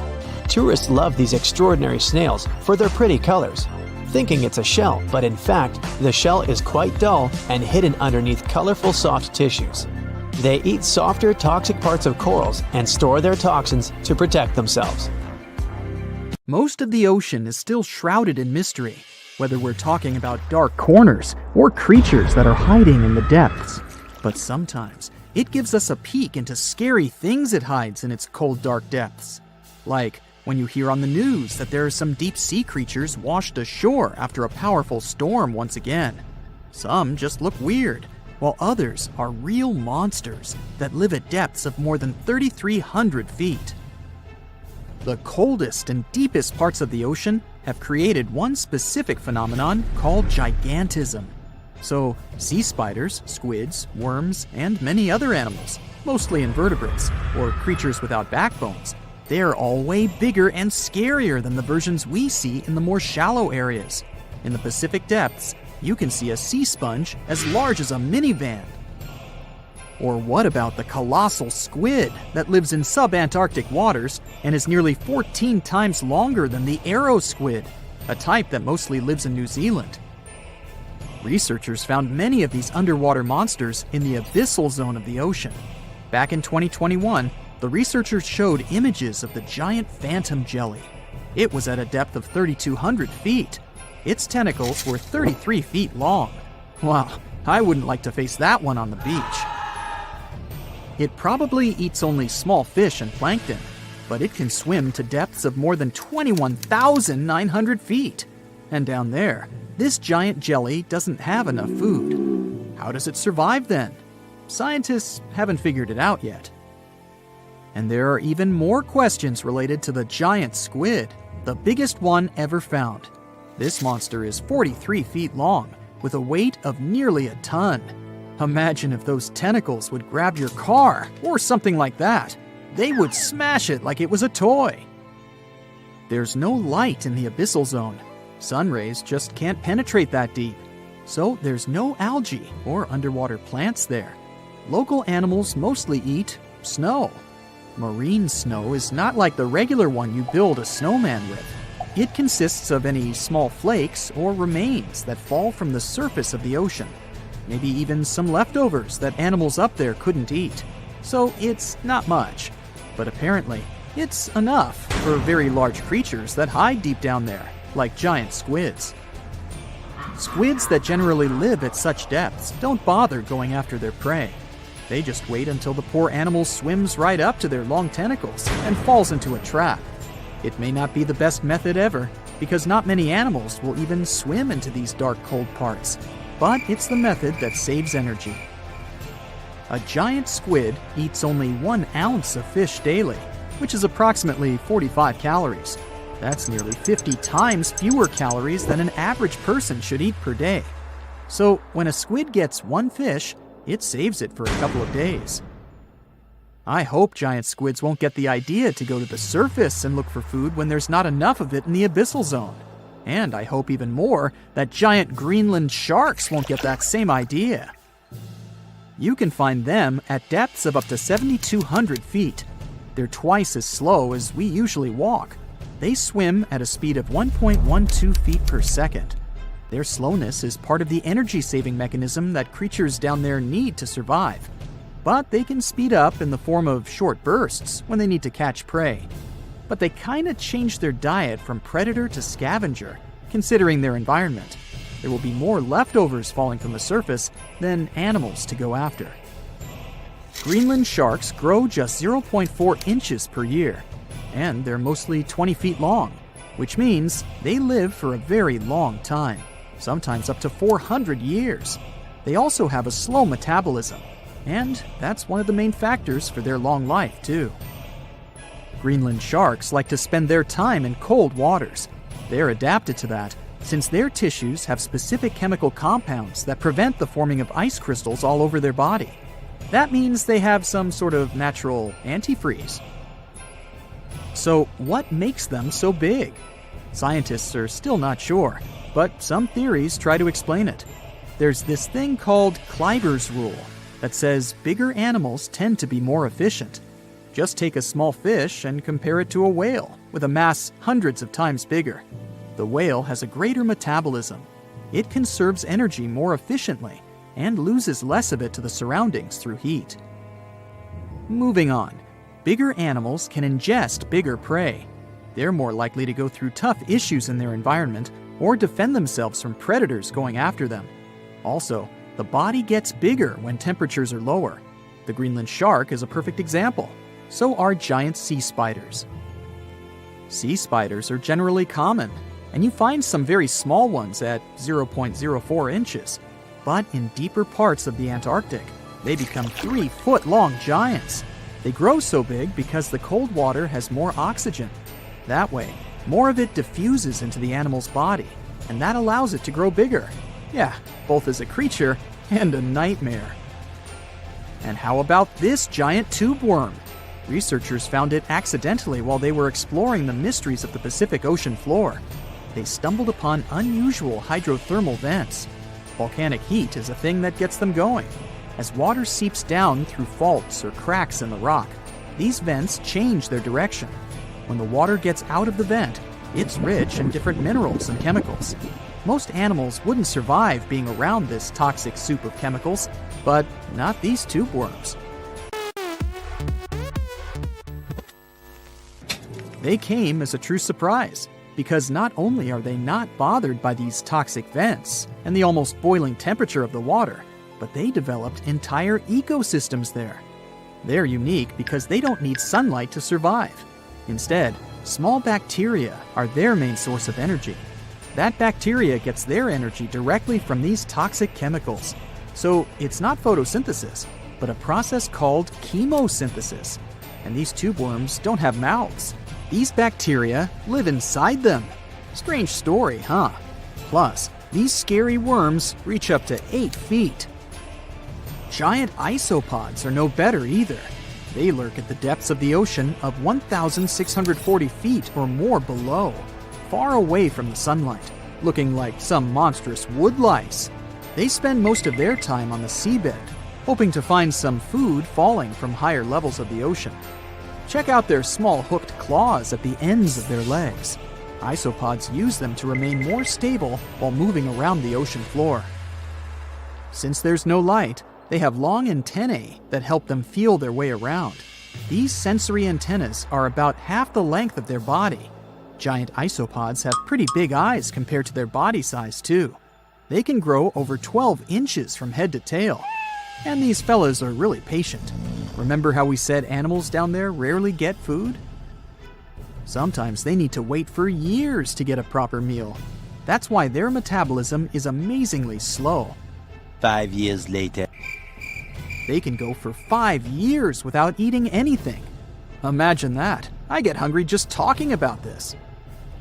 In 2006, a biologist did research to compare the differences between the shallows and the deep sea regions. He realized the deep sea mirrors the island rule. First, isolated parts of land develop biodiversity you won't find anywhere else. Second, small-bodied life there grows much bigger when it's isolated, compared to life on large land masses. Resources are limited, but also competition and predators. And we don't know much about these deep-sea creatures. It's too expensive and too complicated to carry out such research. So we'll just wait for more raging storms to show us at least part of the monstrous world cold ocean depths hide. There are plenty of fish in the sea. Some of them look totally like Nemo or Dory. Then there's the butterfly fish and fancy guppy, which is indeed really fancy. And then there's... what on earth is that? I would definitely not pay for a diving experience to see this guy. The anglerfish has the unofficial title of the ugliest animal in the world, but I wouldn't dare to break that news to it. There are more than 200 species of anglerfish currently swimming somewhere in the gloomy depths of the Atlantic and Antarctic oceans, up to a mile below the surface. Some of them prefer different living conditions, the shallow tropical environments. Different kinds of anglerfish vary in shape and size, from the famous black sea devil to frogfish, monkfish, footballfish, goosefish, batfish, and sea toad. The larger ones can be half as long as a full-sized bed, but most are less than a foot long. Since the choice of meals where these guys live isn't that huge, they had to come up with a unique hunting strategy. They don't waste their priceless life energy on following prospective prey. Instead, they use a piece of dorsal spine that sticks above their mouths like a fishing pole, hence the name of the fish. There's a sac of bioluminescent bacteria that glows brightly in the dark at the end of that rod. The light lures prey, and all the anglerfish has to do is wait, and then enjoy its lunch delivered right to its mouth. Their bodies are pliable and huge, so they can easily swallow prey twice their size. Deep-sea anglerfish eat whatever they can find. Species that live in more shallow water aren't picky either, and can eat anything from shrimp to snails and small fish. Only female anglerfish have the cool fishing rod feature though. So what about their males? Finding a soulmate deep under the sea isn't that easy. I mean, literally, there's no light down there. Plus, there are frigid temperatures and low oxygen levels. Anglerfish can't afford to go on many dates in those conditions, so they mate for life. And before you go aw about it, I have to tell you, they do it in quite a special way. Male anglerfish are much smaller than their ladies. The contrast is so striking that when researchers first got interested in their love life, they thought those males were actually the offspring, or larvae, hanging out next to their moms. Certain anglerfish male species have receptors that alert them that there's a female nearby. After they mate, the male bites into his woman and stays attached to her head, belly, near her tail, and other areas he can access. While they morph together forever, the female fish gets the male's cells, DNA, and reproductive organs, but loses her immune response cells. The male gets free permanent housing and nutrition. Given the current real estate prices, it sounds like a dream. But that accommodation is shared by up to 8 males, and they can't move out if they ever feel like it. You're unlikely to meet this deep-sea fish in real life, but if you meet an anglerfish in your favorite video game, remember that you can easily outswim it and make it kinder to you with tranquilizing arrows. Once you befriend it, the anglerfish can be your scout and help you discover new areas with its bioluminescent pods. Back in the real world, down in the twilight zone of the ocean, about 650 to 3,300 feet down, the anglerfish isn't the only creature you're lucky you'll probably never meet.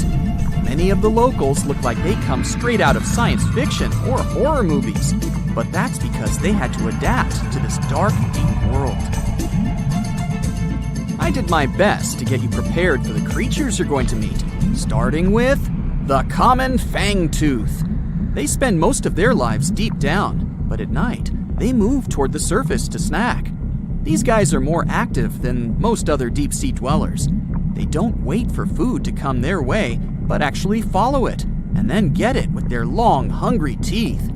They don't have a built-in light bulb like the anglerfish, so they've developed a great sense of smell and use as much sunlight as they can get there in the depth to get around. Sometimes, even the shadow of a passing by prospective prey is enough for them to switch to action mode. And though they don't look too charming, they're completely harmless to humans if you ever run into one of these guys. Stoplight Loosejaw sounds like a great name for an alternative band, but it's actually another deep-sea resident with sneaky hunting habits. It has special light-producing photophores under each eye. They emit green and red light like a stoplight, hence the name of the fish. Unlike other fish, these guys hardly ever leave the twilight and midnight zones. Their lower jaw is a quarter of the total body length, and the stoplight keeps it open all the time, hoping to get some lunch. It looks like a ferocious predator, but mostly prefers zooplankton with an occasional dessert of shrimp, krill, and fish. I'm sure you didn't expect to meet a hybrid of an eel and a bird, but here it is! The slender snipe eel has a beak, much like that of a bird, with curving tips.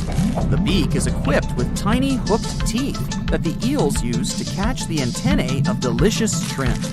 And it sure is slender, stretching up to 5 feet and weighing only a few ounces. Scientists don't know all of this guy's secrets, since it's pretty tricky to study in their natural habitat. But it looks like they only produce offspring once in a lifetime, and then pass away. Glass squids like to take it easy in life and literally go with the flow. They're filled with a solution which is lighter than water, so they don't have to make any effort to move around the deep sea looking for food and partners. These creatures are transparent, so they blend into any landscape and don't even cast a shadow while moving. Talk about a great survival tactic. If danger finds it anyway, it can transform into a lumpy ball, pushing its head and tentacles into its mantle cavity. It can also release ink into the mantle and go from transparent to black. The same ink can protect it against hungry whales and seabirds. Another tactic they use to scare off predators is to activate their light-emitting organs around their eyes. I'm getting hungry. Maybe I can snack on this sea cucumber. Ouch, it's moving! So I guess it doesn't belong in a salad after all. These soft-bodied fellows live in all parts of the ocean, from shallow waters to the deep underwater world. Most of them slowly move around with their tiny feet, but some crawl around by flexing their bodies. Sea cucumbers can shed their internal organs when there's a predator approaching. Those sticky organs distract the intruder, and the happy cucumber moves on and just grows the organs back. What's that glistening in the distance? Looks like someone dropped gems in the water. That's a sea sapphire, also known as the most beautiful animal you've never seen. Some males of this type of copepod can change color from deep blue to purple, red, or gold. 1 second later, it's gone. And it's back, shimmering bright. The secret to this magic is that their bodies are transparent and reflect light differently at certain angles. It looks like it's their way of communicating between each other and attracting mates. Female sea sapphires don't have the same superpower, but their eyes are bigger compared to males, probably to spot them from a distance. Males roam wild and free, and their ladies stay in the crystal palaces of strange barrel-shaped jellies called salps. Now, the Mariana Trench is the deepest and probably the most enigmatic place on Earth, whatever that means. Bizarre creatures such as deep-sea anglerfish, frilled and goblin sharks, barrel-eyed fish, hatchetfish, live in a crescent-shaped trench in the western Pacific. Just 3 people have ever descended down the Challenger Deep in the southern end of the Mariana Trench. There, at a depth of almost 11,000 feet, vents are bubbling up carbon dioxide and liquid sulfur. Mud volcanoes erupt under the pressure 1,000 times greater than at the surface. And so, it's no place I want to go. So bye! Get back in there. Alright, since you clicked, yeah, you're about to visit places no less mysterious and creepy than the Mariana Trench. Your first stop is Mexico, the Yucatan Peninsula to be precise. See those bottomless sinkholes filled with crystal clear water? It's fresh water that overlies salt water seeping from the sea. The sinkholes are called cenotes. The Mayans believe these natural wells were the gateways to the underworld. Thousands of cenotes, created by collapsed limestone bedrock, form one of the world's longest underwater cave systems. You can easily get lost in this tangled, mysterious network.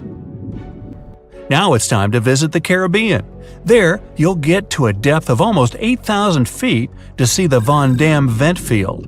The hydrothermal vents fire out streams of muddy, scalding water with a temperature reaching 400 degrees Fahrenheit. That's almost enough to bake a pizza. These mounds are made of talc, a substance you can find in baby powder.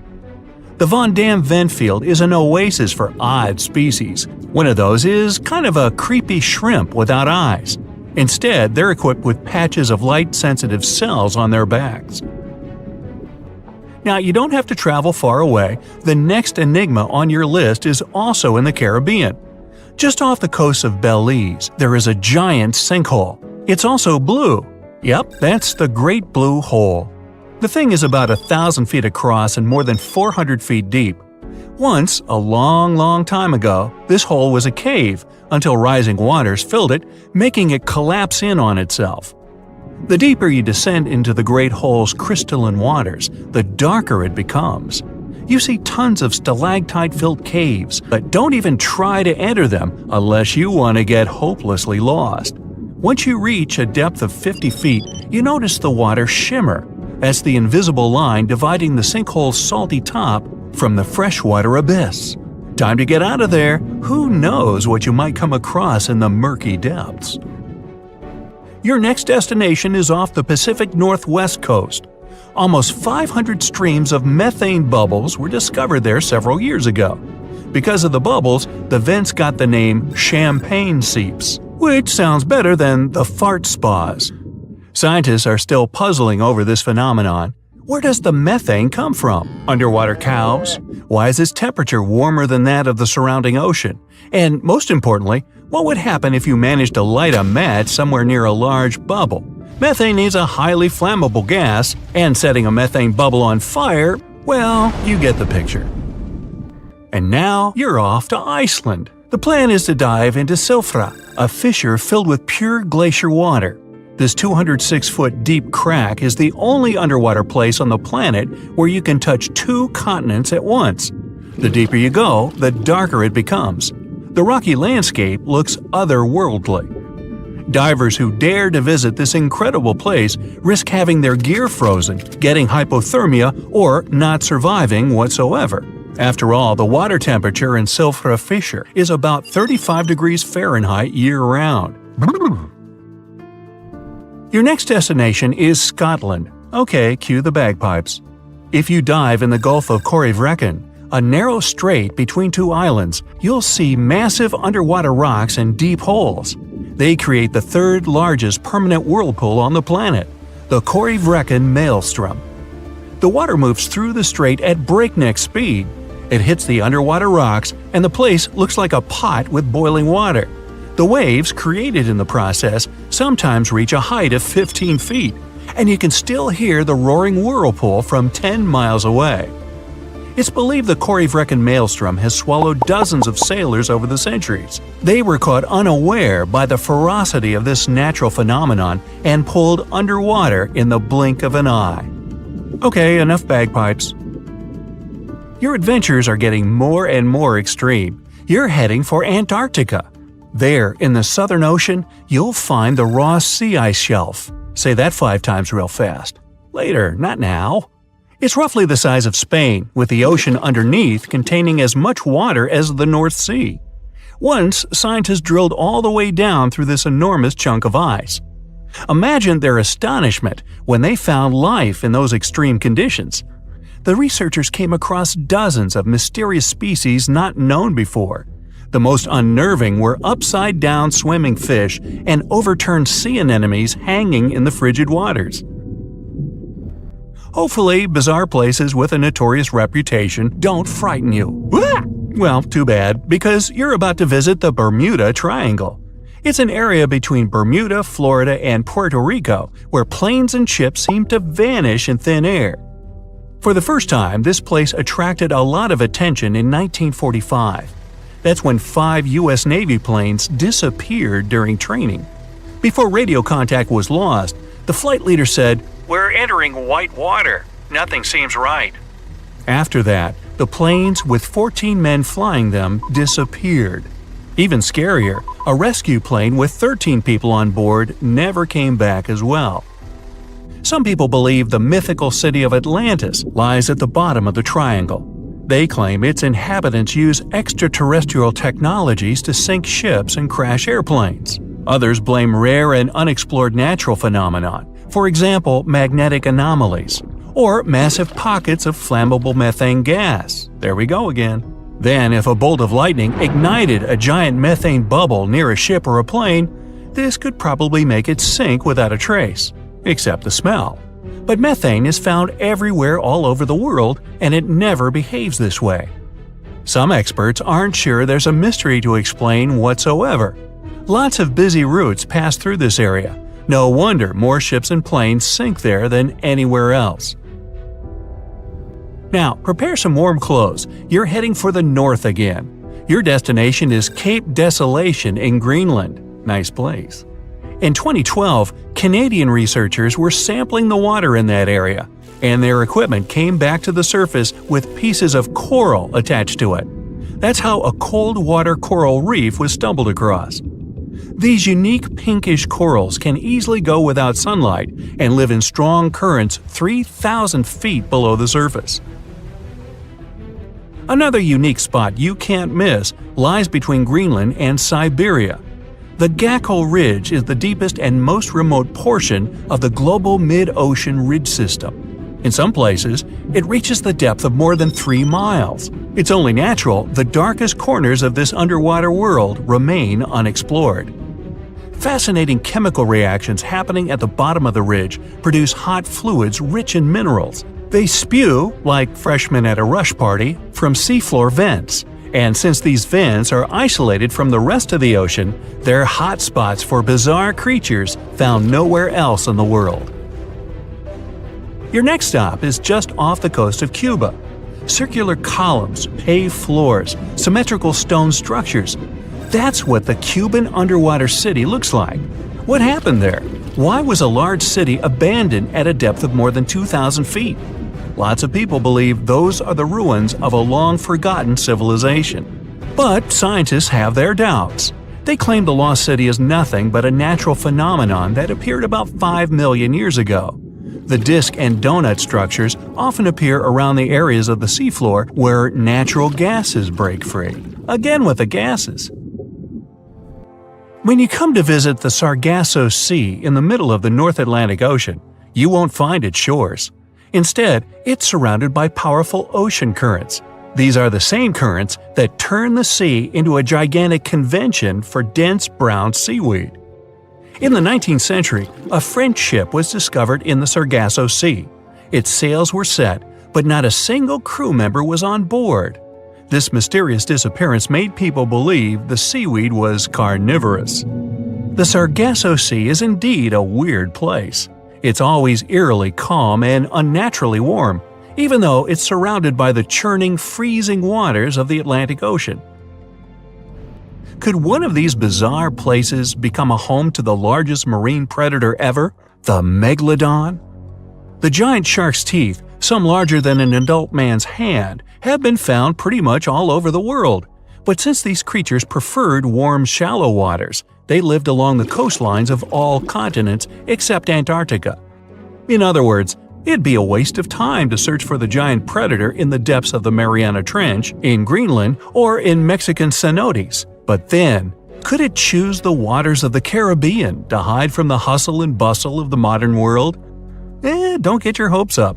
There's been no proof the Megalodon does exist these days. It wasn't a shy, elusive animal, and still, no one has seen this shark lurking around recently. Not even near the fart spas. Are you a pro swimmer? Brave enough to take a dip in any ocean or sea? Bad news. There are some places you should avoid no matter how well you swim or dive. Some of these places have dangerous underwater rocks, strong currents and tides. Others are famous for legends about monsters and mysterious creatures. So let's dive into this aquatic horror show. Have you ever heard the word the strid? It's a variation of the word the stride that is used in Yorkshire.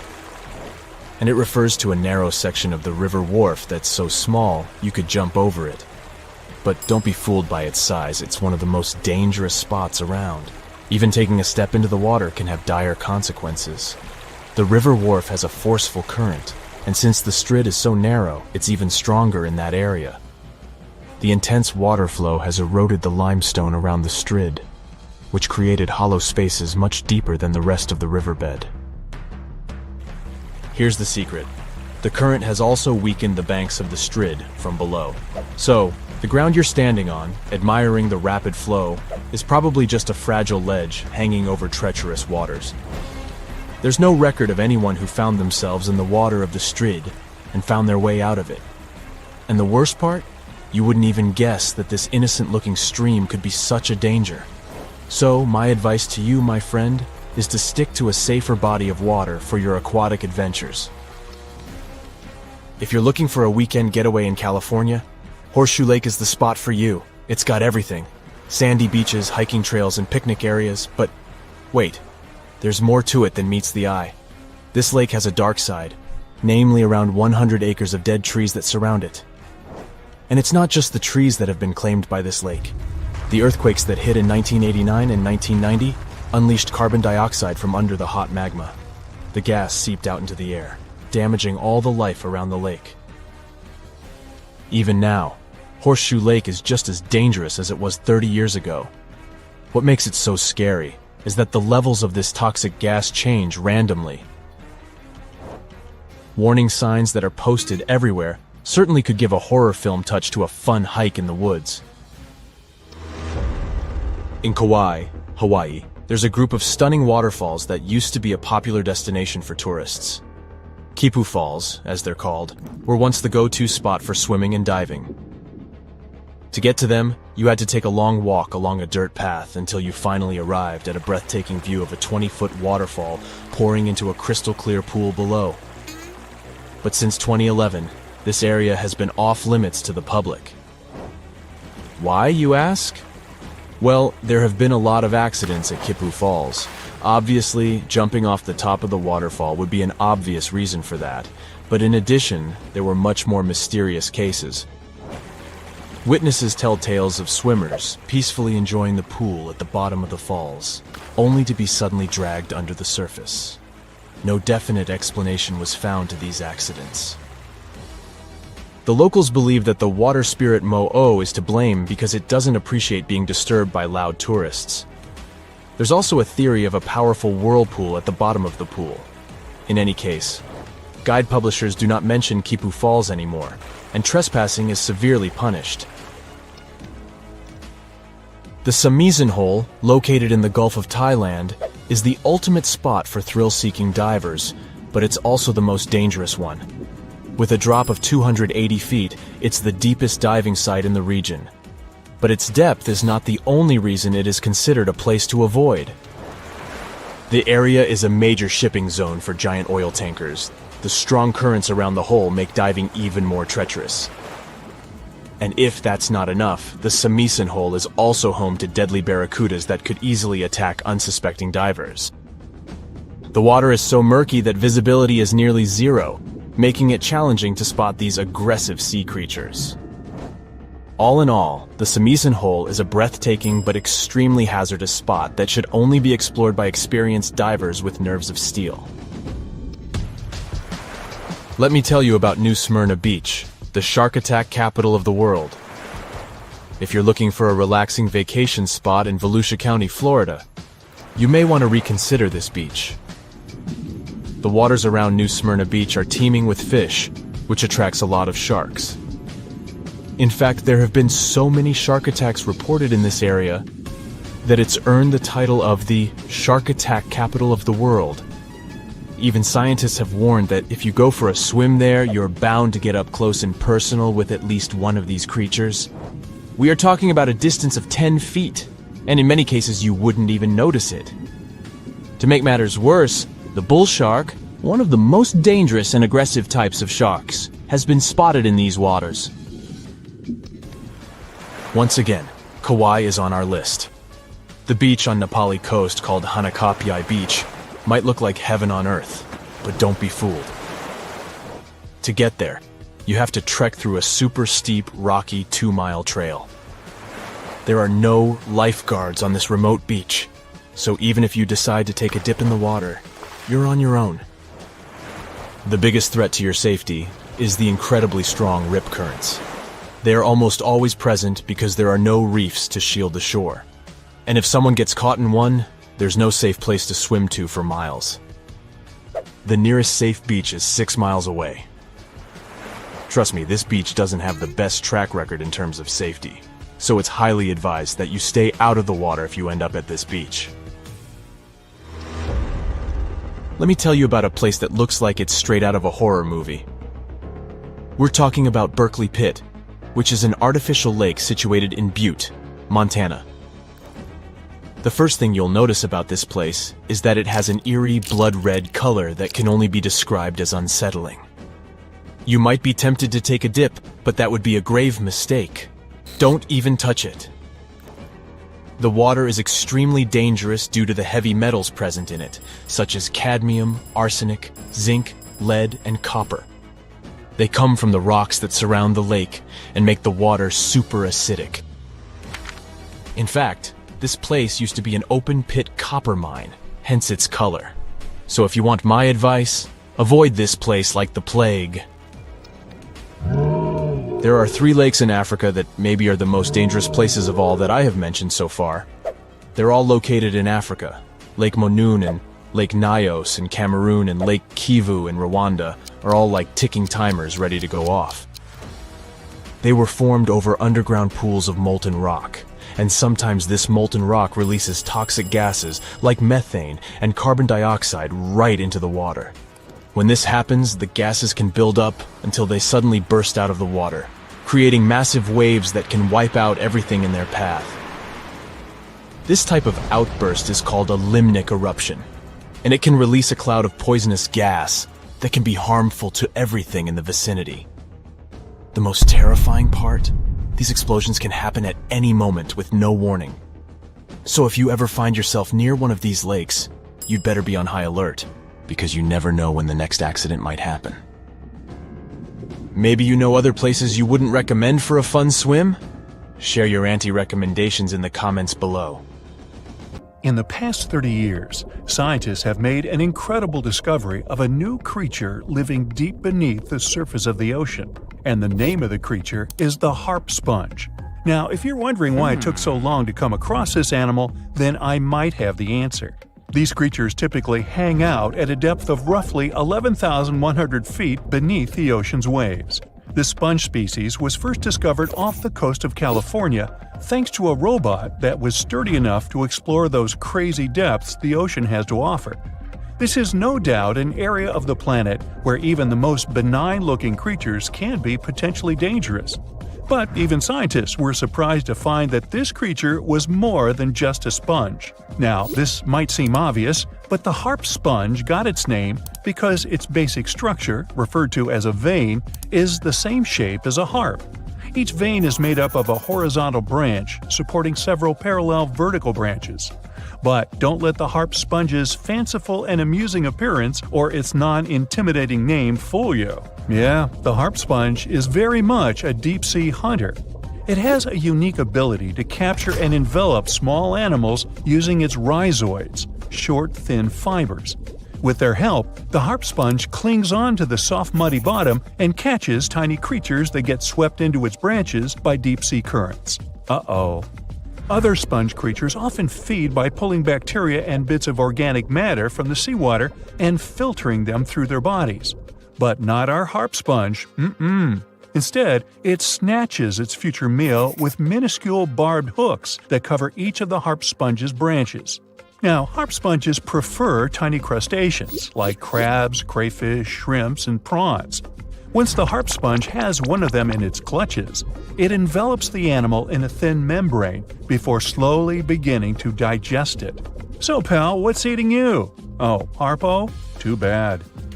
Researchers believe that harp sponges use this method of feeding because there aren't enough nutrients that deep down. This makes traditional filter feeding less effective. Research has shown that the creature is still in the process of evolving. Early harp sponges, researchers found, only had 2 veins, but later, scientists discovered other harp sponges that had 6 veins. The harp sponge might have evolved this elaborate candle holder-like structure to increase its surface area. In general, harp sponges typically grow up to a length of 1 foot, but researchers have seen a creature that was 2 feet in length. The harp sponge is not only very unusual, but also beautiful to look at. See those tiny white balls on top of the branches? Now, why don't we look at some other creatures that live below the photic zone of Earth's oceans? The photic zone means the area beneath the ocean's surface that still receives some sunlight. Thanks to this, there are loads of different creatures and organisms living there. Any animal living beyond this layer qualifies as a deep-sea creature. The Tomopterus worm is a segmented worm you can find in the twilight zone of the ocean.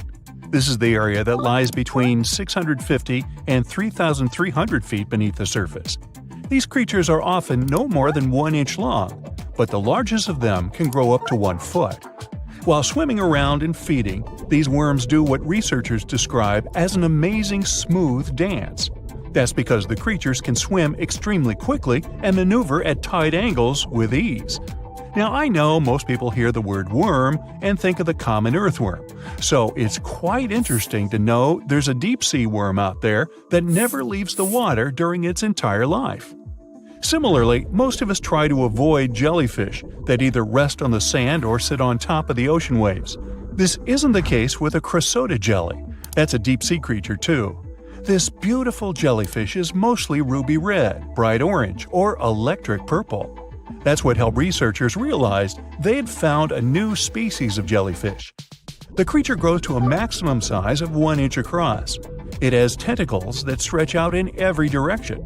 Now, if you come close to this jellyfish, it'll pull all these tentacles in toward its body before rapidly swimming away to avoid danger. Yes, you are dangerous. The Chrysota jelly is extremely rare. You won't see it very often. You might need to borrow that deep-sea diving robot I mentioned earlier. While worms and jellyfish might seem quite harmless, this isn't the case with the Pacific viperfish. Ooh. This creature is equipped with a noticeably big mouth, like me, and the needle-like teeth inside are key to its hunting strategy. Pacific viperfish live at around 5,000 feet below the ocean surface, but they're among those numerous marine animals that migrate each night from the ocean depths toward shallower waters to dine. What's on the menu for dinner tonight? Lots of small fish and shrimp. The creature can grow up to 12 inches in length. Its two front fangs, which stick up from the fish's bottom jaw past its own eyes, are especially dramatic.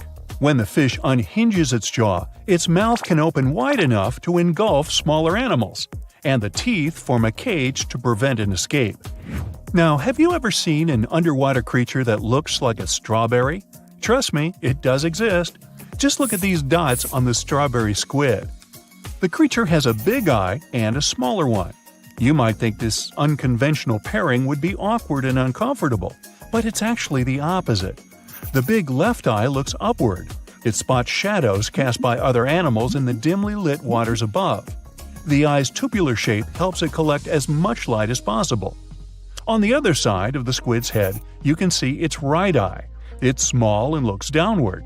This eye searches for flashes of bioluminescence produced by animals lurking in the darker waters below. Now, bioluminescence means the production and emission of light by living organisms. By the way, the squid has a nickname. And no, it's not Squiggy, although that's a great one. It's known as the cockeyed squid. This is simply due to the remarkable difference in size between its two eyes. I think I like Squiggy better, and so it goes. Since light doesn't reach the deep sea, the strawberry squid's body actually looks black. This helps the creature hide from enemies, such as sharks and dolphins. In general, the strawberry squid grows to a length of 5 inches. It typically lives around 3,000 feet below the surface, but floats to shallower waters at night. Now, the feather star is a marine creature without a backbone, but with feather-like arms that radiate from the center of its body. These creatures first appeared around 200 million years ago. Related to sea stars, they look like a flower, but if you approach them, they'll quickly swim away. But not all feather stars can swim. Many species can only crawl along the bottom of the seafloor. Like some of the other deep-sea creatures we've looked at, the feather star can adapt to its surroundings. It has a creepy ability to shed its arms, the same way some lizards can shed their tails. This also helps them escape from their enemies. Feather stars live all across the globe, from the equator to the poles, from the shallow waters on top of reefs to the deep, deep sea. Now, given that we're dealing with mysterious creatures, the name of this one is quite fitting. The swift vampire squid should be the official symbol of life in the deep sea. The animal has a dark red body, huge blue eyes, and a cloak-like web that stretches between its 8 arms. This, along with its name, may suggest that the creature is some form of a terrifying hunter.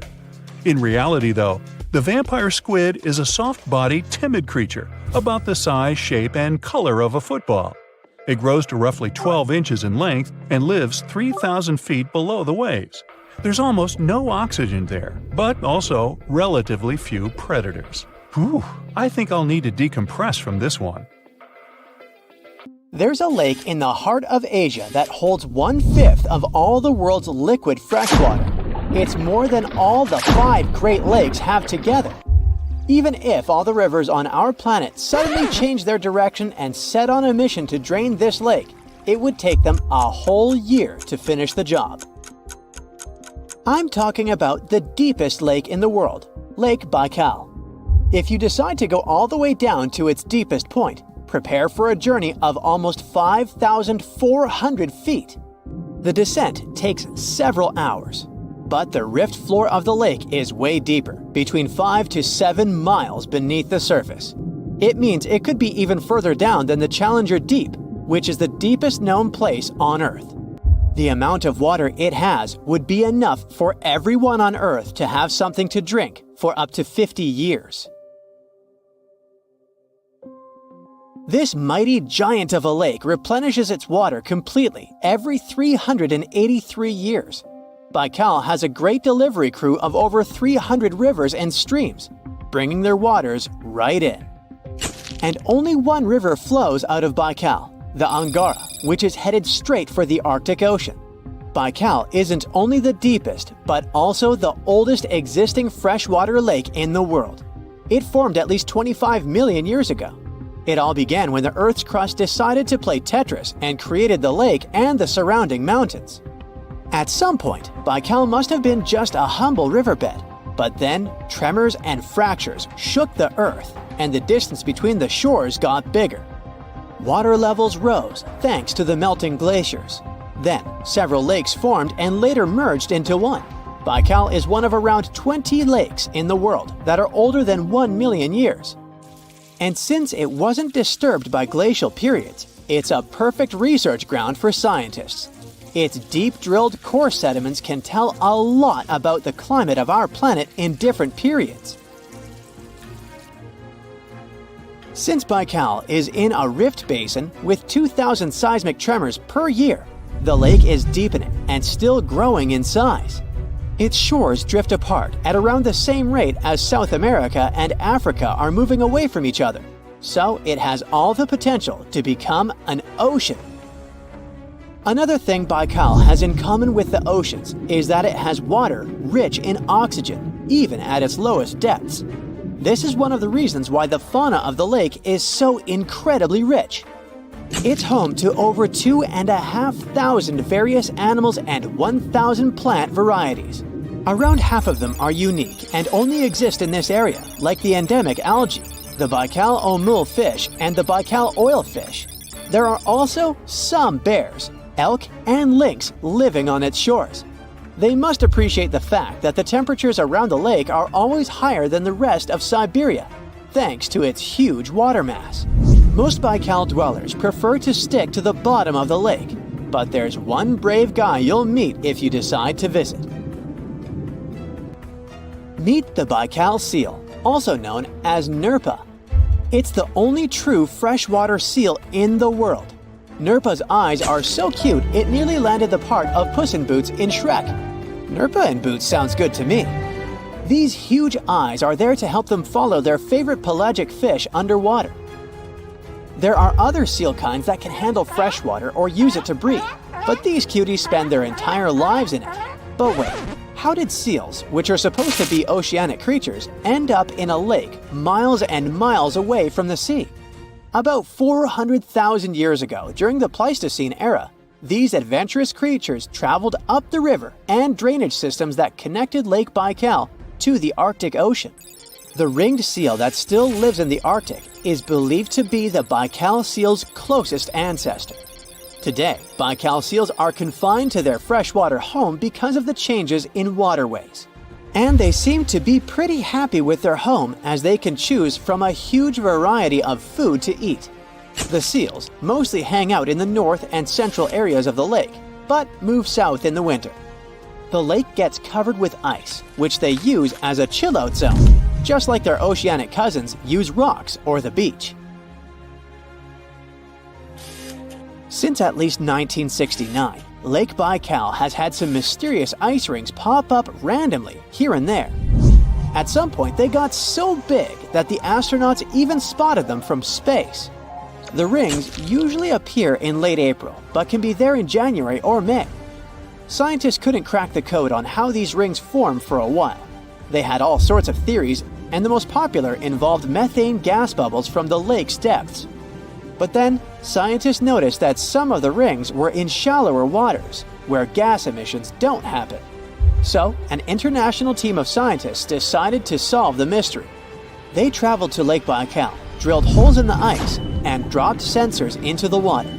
In 2016, when they started the research, they heard that 2 vans had gotten stuck in the mysterious ice rings.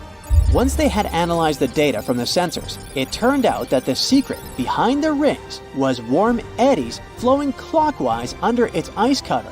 The currents were less intense in the center of the eddies, so the ice above them was thicker at the edges. The waters of the lake are so clear that you can see some extremely deep parts up to over 130 feet down. This is thanks to the surrounding mountains that send off melting ice right in. Plankton that live in the lake also helps clean the floating debris. When this crystal clear water freezes, it forms an unusually thick and see-through layer of ice. The wind likes to play sculptor on Baikal and creates one-of-a-kind pieces of art here. It picks up water, which, of course, freezes into the most unusual designs. Frozen bubbles and icicles you've never seen before.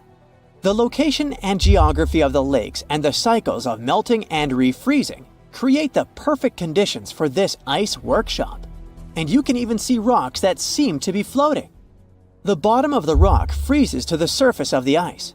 Then, the strong winds wear away the surroundings, leaving a perfect pedestal for the rock. If you think the floating rocks look eerie, how about Baikal's version of the Loch Ness Monster? The local Buryat people have a legend about the water dragon master that lives in the lake. A dragon is believed to be the most powerful creature living on Earth in Asian mythology. They believe there are 4 dragons living in the 4 seas, each responsible for one of the cardinal directions. Baikal is the North Sea in this story. The image of this dragon is supposedly etched in ancient petroglyphs on the cliffs of Baikal. There's also a hefty stone slab that looks like a monument dated back to somewhere between the 3rd and the 9th century BCE, depicting a mysterious water monster. Imagine the stories this stone could tell, echoing the whispers of a bygone era and leaving us to unravel the enigma of the Baikal cliffs. The legend says that a local warrior was chasing the dragon. He finally reached the largest Baikal island of Alkan. He was ready to face and defeat the dragon, but the beast turned into a beautiful girl, and they got married. That's one unusual twist to a classic defeat the dragon and take the girl story. So, local legends describe that dragon as a giant sturgeon with an almost gator-like snout and armored body. In reality, the mythical monster must be one of the many huge fish living in the lake. They can afford to grow to several feet in length thanks to the high levels of oxygen in the water. Beluga sturgeon can weigh several thousands of pounds, lives up to 50 or 60 years, and never stops growing. Many terrifying animals live deep beyond the waves, like this vampire squid living 3,000 feet below the surface in almost complete darkness. This animal has a cloak, like a vampire's. That's why it's called the vampire squid. Deep down at the bottom, it can't use ink to defend itself. So this animal has developed an unusual tactic. It glows slightly to scare away predators. If this tactic fails, the vampire squid can turn its body inside out, revealing tiny spikes. When you translate its scientific name, Vampiroteuthis infernalis, it literally means vampire squid from the nether. Despite its terrifying looks, it's a harmless ocean animal. This previous creature was not from space, but this object definitely is. Before Elon Musk found a way to reuse rockets, NASA would simply drop old ones after launching astronauts into space, most of the time in the ocean or deserts. In 2012, Jeff Bezos launched a mission to find the Apollo 11 rocket. They found it by using sonar, but it was in terrible condition. It was sitting on the bottom of the ocean, not far from the predicted site. They were able to rescue the engine and reconstruct 2 of them. The most famous lost city is Atlantis, but sadly, we still haven't discovered it. However, Heraklion was also just a myth until one British pilot saw something that looked like a city while flying over the Mediterranean Sea.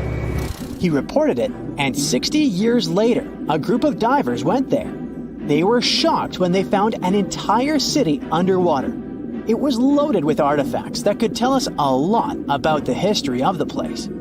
Now it's one of the best underwater archaeological sites in the world. It's believed that the rising sea caused the whole city to go underwater. The Titanic sank in 1912. The wreck was claimed to be officially discovered 74 years later. In reality, though, a fisherman found the Titanic 8 years earlier while fishing in the Atlantic Ocean. He was pulling out his net when he spotted a head stuck in it. Luckily, it was just a doll's head. Years later, after the fisher had passed away, his son sold the doll to a doll collector. She did a lot of digging and research on every person who had a porcelain toy on the Titanic. She found the owner of the doll. Ava Hart was on the Titanic and had a doll with her. Ava survived the catastrophe by a miracle, but her toy didn't. Hart even wrote about the doll in her journal, and every detail matched the toy found by the fisherman. The tripod fish lives deep in the abyssal zone, around 20,000 feet below the surface.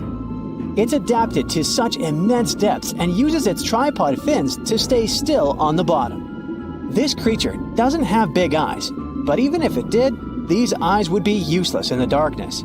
Instead, the tripod fish uses its fins like antennas to detect any movement in the water. This creature doesn't have much luck when it comes to its love life, so it had to develop unique tactics to reproduce. One fish can be both male and female. The next bizarre creature is the lizardfish. It has tons of razor-sharp teeth, a huge mouth, and really big eyes, which it uses for hunting. All this makes the animal look freaky. The lizardfish lives at depths of around 11,000 feet in the midnight zone, where there is zero light.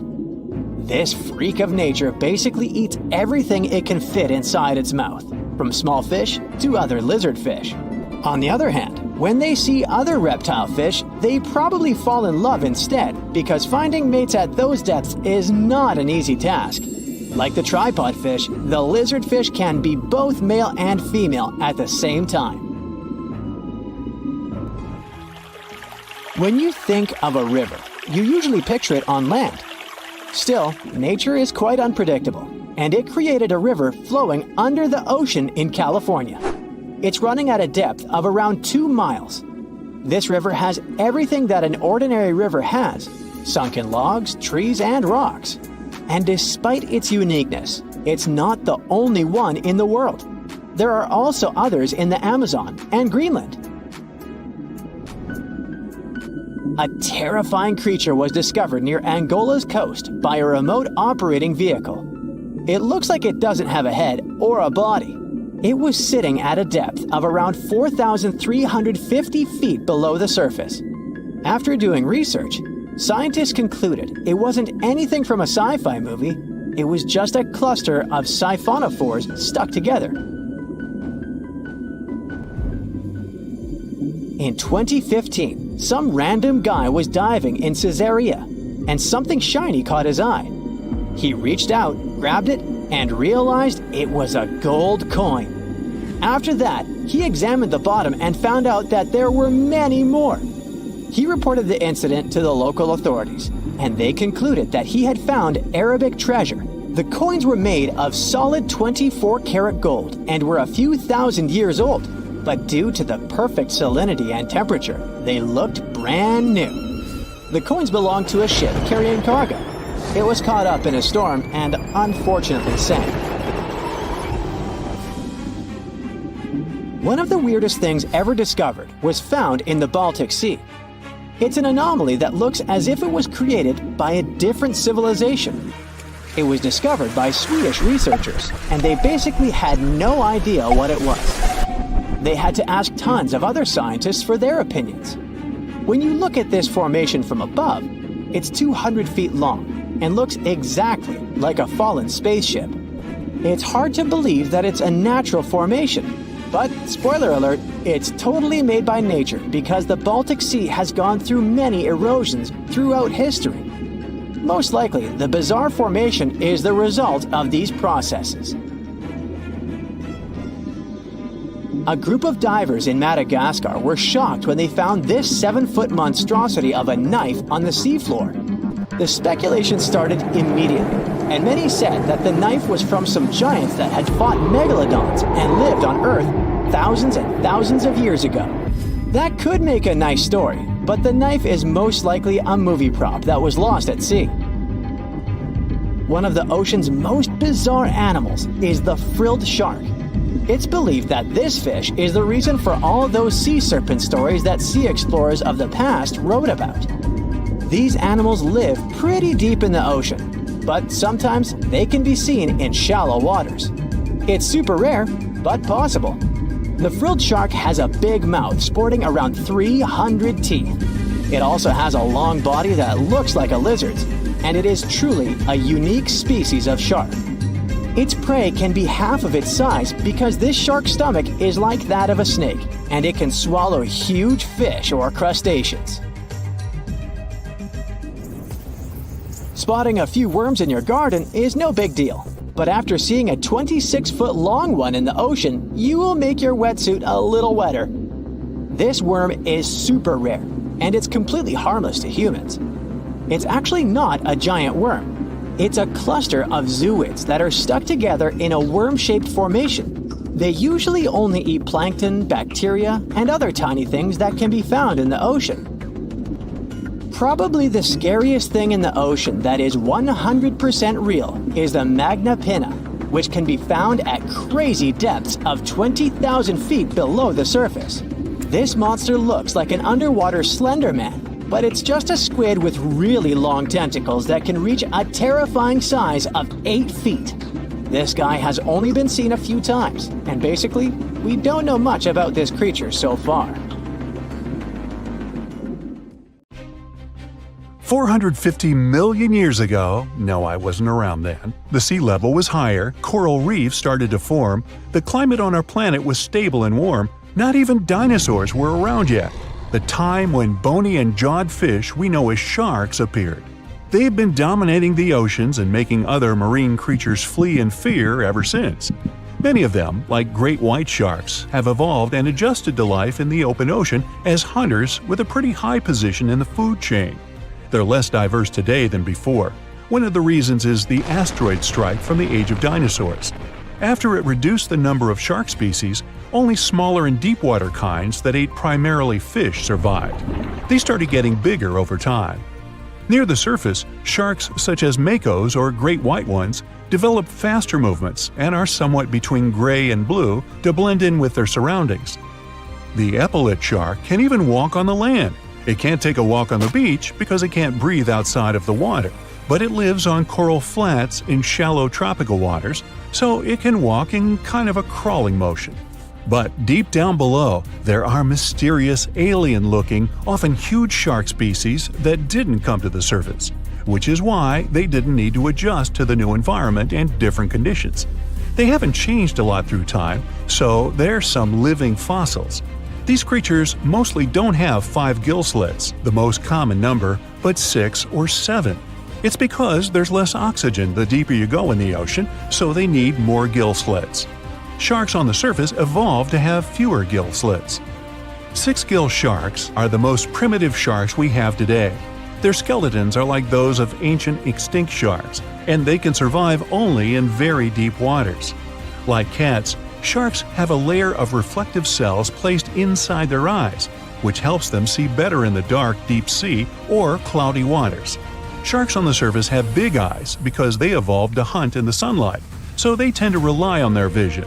Those that live in shallow waters have small eyes, so they can protect themselves from the sand.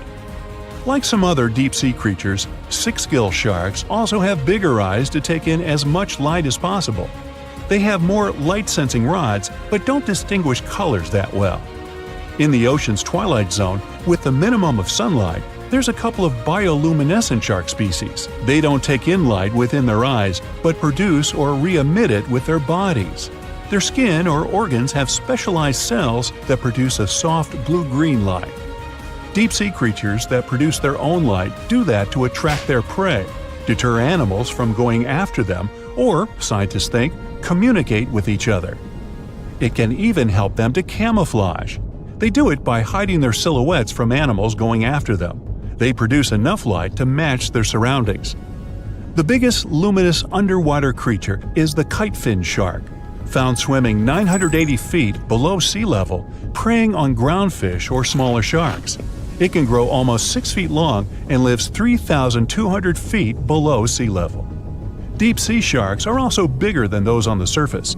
The Greenland shark can grow up to 24 feet long, bigger than a great white. There's a thing called deep-sea gigantism. Creatures in nutrient-poor depths of the ocean grow bigger because, that way, they lose less energy as heat. The Greenland shark lives its life in slow motion. It has a slow metabolism and can go very long periods without food. With their slow pace, they evolved to live up to 500 years at depths of 7,200 feet. Sharks in shallow waters catch their prey relying on agility and speed, but for them it's easier because there's plenty of food on the surface. Deep sea sharks, with less food and slower life rhythm, had to develop a different style. They're more opportunistic, definitely not picky, and don't care if their future meal is alive or not. Frilled shark, another living fossil from the darkest depths, hasn't evolved much through time, and they're one of the last of their kind, with all of their relatives already gone extinct. It grows up to 7 feet long, primarily hunts on squid, and catches other sharks and fish. It looks like a dinosaur, a snake-like face, a long, smooth, thin body that moves in a serpentine way. It can propel itself with the power of its tail and curl like snakes. They don't swim in a straight line like other sharks. Cookie cutter shark grows up to 20 inches. It got the name because of the way it feeds, biting off small pieces. It's a parasite creature, which means it feeds off bigger animals but leaves them alive.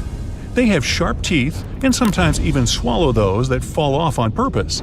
Some researchers think it could be because they live in the depths that are nutrient poor. If they swallow the teeth, they could recycle calcium and other material from it. Prickly shark is a rare and unusual creature with many thorn-like denticles and 2 small dorsal fins. It lives mostly in the depths of the Pacific region up to 1,900 feet. Ghost sharks are not even real sharks, but fish closely related to them and rays. They have big pectoral and pelvic fins, 2 dorsal fins, pretty big eyes, and unlike their cousins, have a single external gill opening. Ghost sharks have slender tails and can grow up to 80 inches, silver to blackish color. They sometimes live in rivers and coastal waters, but also in the depths of the ocean of 8,200 feet or even deeper. They are pretty weak swimmers, so they tend to feed on invertebrates and small fish. Goblin sharks. Swimming through the deep sea, this creepy shark with a flabby body suddenly sees a small, innocent squid. It goes toward it, but the potential snack notices it and quickly starts moving to dart away. It seems like the plan could work at first, but then the shark suddenly thrusts the jaw of its mouth and catches the poor little squid in a second. After the meal is finished, the animal simply fits the jaw back into the mouth and goes away as if nothing happened. This is possible because it has a jaw connected to 3-inch-long flaps of skin, which is why it can unfold from the snout. It can grow up to 12 feet long with a weight of 460 pounds. Scientists think goblin sharks are mostly active in the morning and evening. The shark has a long, prominent snout and specific sensing organs on it. It uses them to sense electrical fields in the dark oceanic depths. Seven-gill shark is a big cow shark, brown to silver-gray on top, white underneath, black and white spots, with a thick body, a small dorsal fin, and a wide, blunt snout. It can grow up to 10 feet long, mostly lives in the depth of 1,870 feet, but you can also find it in deep channels and bays. It can be aggressive toward humans if provoked, so don't. Like most deep-sea creatures, it's an opportunistic hunter that's not quite picky but likes to go after dolphins, seals, porpoises, and other marine animals. Megamouth sharks mostly live in the depths of 15,000 feet and spend most of their time in the dark, like me. Scientists discovered it in 1976 because it went near the surface at night to feed on zooplankton. That's the only time these sharks go there. During the day, they return to their quiet, dark, and mysterious depths. They are filter feeders, which means they keep their mouths wide open while swimming, so they filter the planktons they like to eat. There are organs that produce light inside of their mouths, which attracts potential prey, such as pelagic crustaceans. These sharks live in the deep parts of the ocean, but you can rarely find them below almost 2 miles. Scientists think some other, stronger bony fishes outcompeted them. Deep parts of oceans became oxygenated around 70 million years ago, and sharks have been around way longer. But bony fishes adjusted and adapted efficient ways to use oxygen, while sharks were slow with adaptations, so they lost. Also, oceanic depths are way colder, which is challenging for fish and the rest of cold-blooded animals because the speed of their metabolism widely depends upon the external temperature.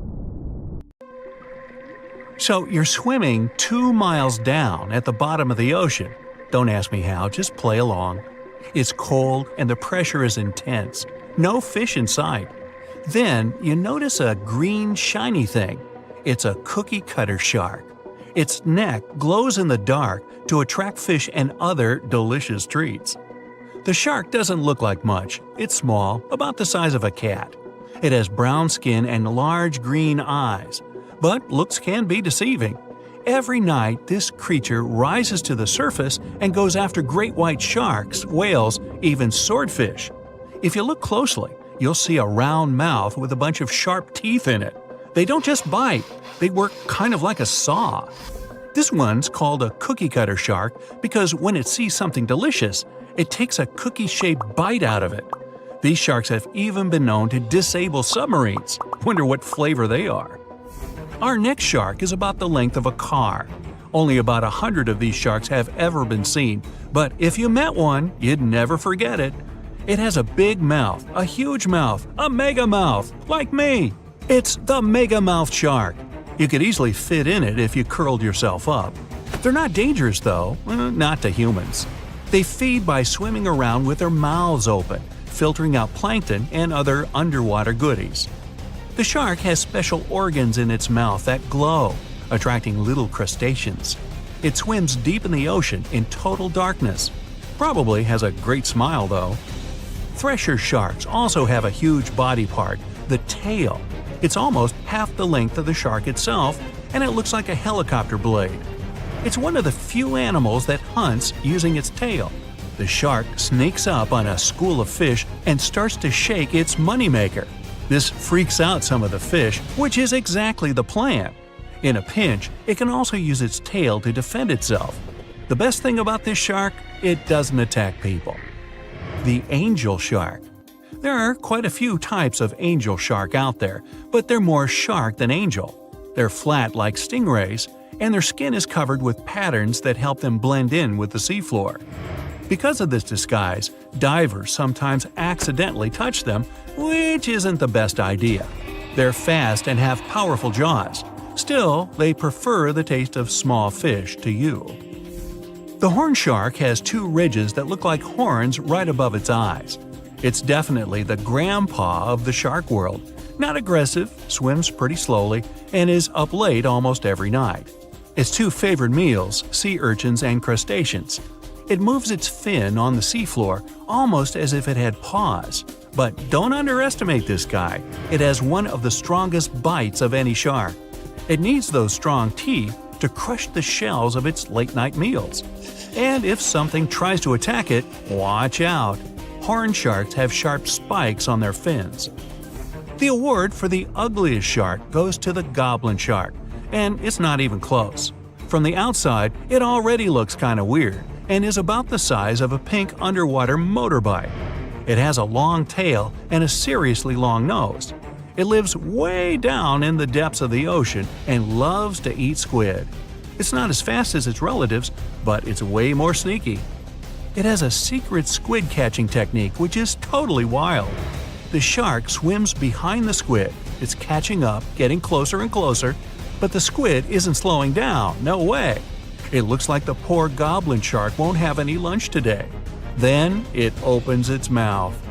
Its jaw is attached to folds of skin that mean it can literally throw its jaw out of its mouth. And it's a shark, so those teeth are sharp. That extra reach helps it grab its lunch, and when the meal's over, it pops its jaw back in its mouth. These sharks have been seen many times off the coast of Japan. They're actually named after the goblins in Japanese myths and fairy tales. There's only one thing out there cooler than a ninja shark. It's the ninja lantern shark. Imagine there's a tube you can slide down that takes you to the bottom of the ocean. It's too dark, you can't see anything. Suddenly, a glowing dot, moving around in the distance. It's coming closer, shooting towards you. It's a blue glowing head. Worse, it looks like this head doesn't have a body attached to it. The ninja lantern shark has black skin, so it's almost invisible in the dark. It's only the size of a human arm, but its small, sharp teeth are no joke. No one really knows why this shark glows. Maybe to attract tasty fish? Another theory out there is that it uses this light to communicate with its friends. It has friends? The hammerhead shark. These ferocious sharks can weigh up to half a ton. They live in tropical waters all over the world, and they're one of the most recognizable sharks out there. Their eyes really are located on the sides of their hammerhead. This means they can see in almost all directions. They even have special neck muscles to lift their head up and down just to see that little bit better.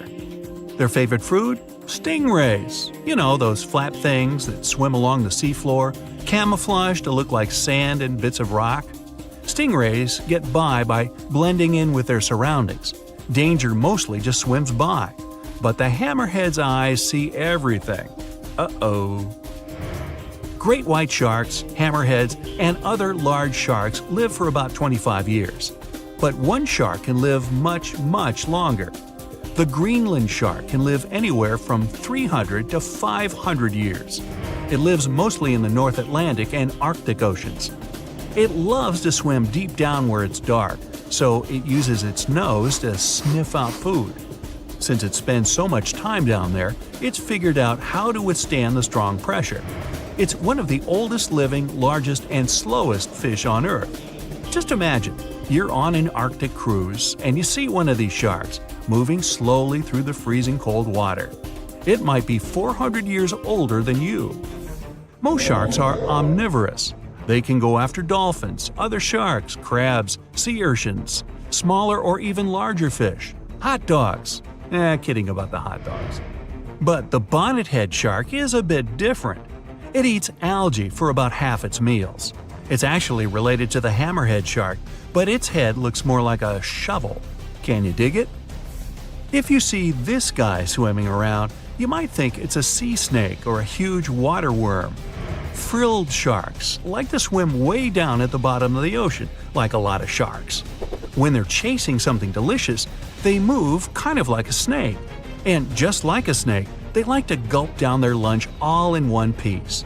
But that doesn't mean they don't have teeth. They have about 200 nice and sharp ones. The saw shark has a long, flat, and seriously spiky nose. Those teeth on its nose never stop growing. Each tooth is equipped with electric receptors to help the saw shark feel around for nearby fish, like a ship's radar. When dinner's nearby, the shark swims up and strikes with its nose, waving it around like a knight showing off his skills. Meanwhile, you won't have time to blink if this guy floats past. Did you see it? How about now? Meet the fastest shark in the world, the short-fin mako shark. It can swim up to 35 miles per hour.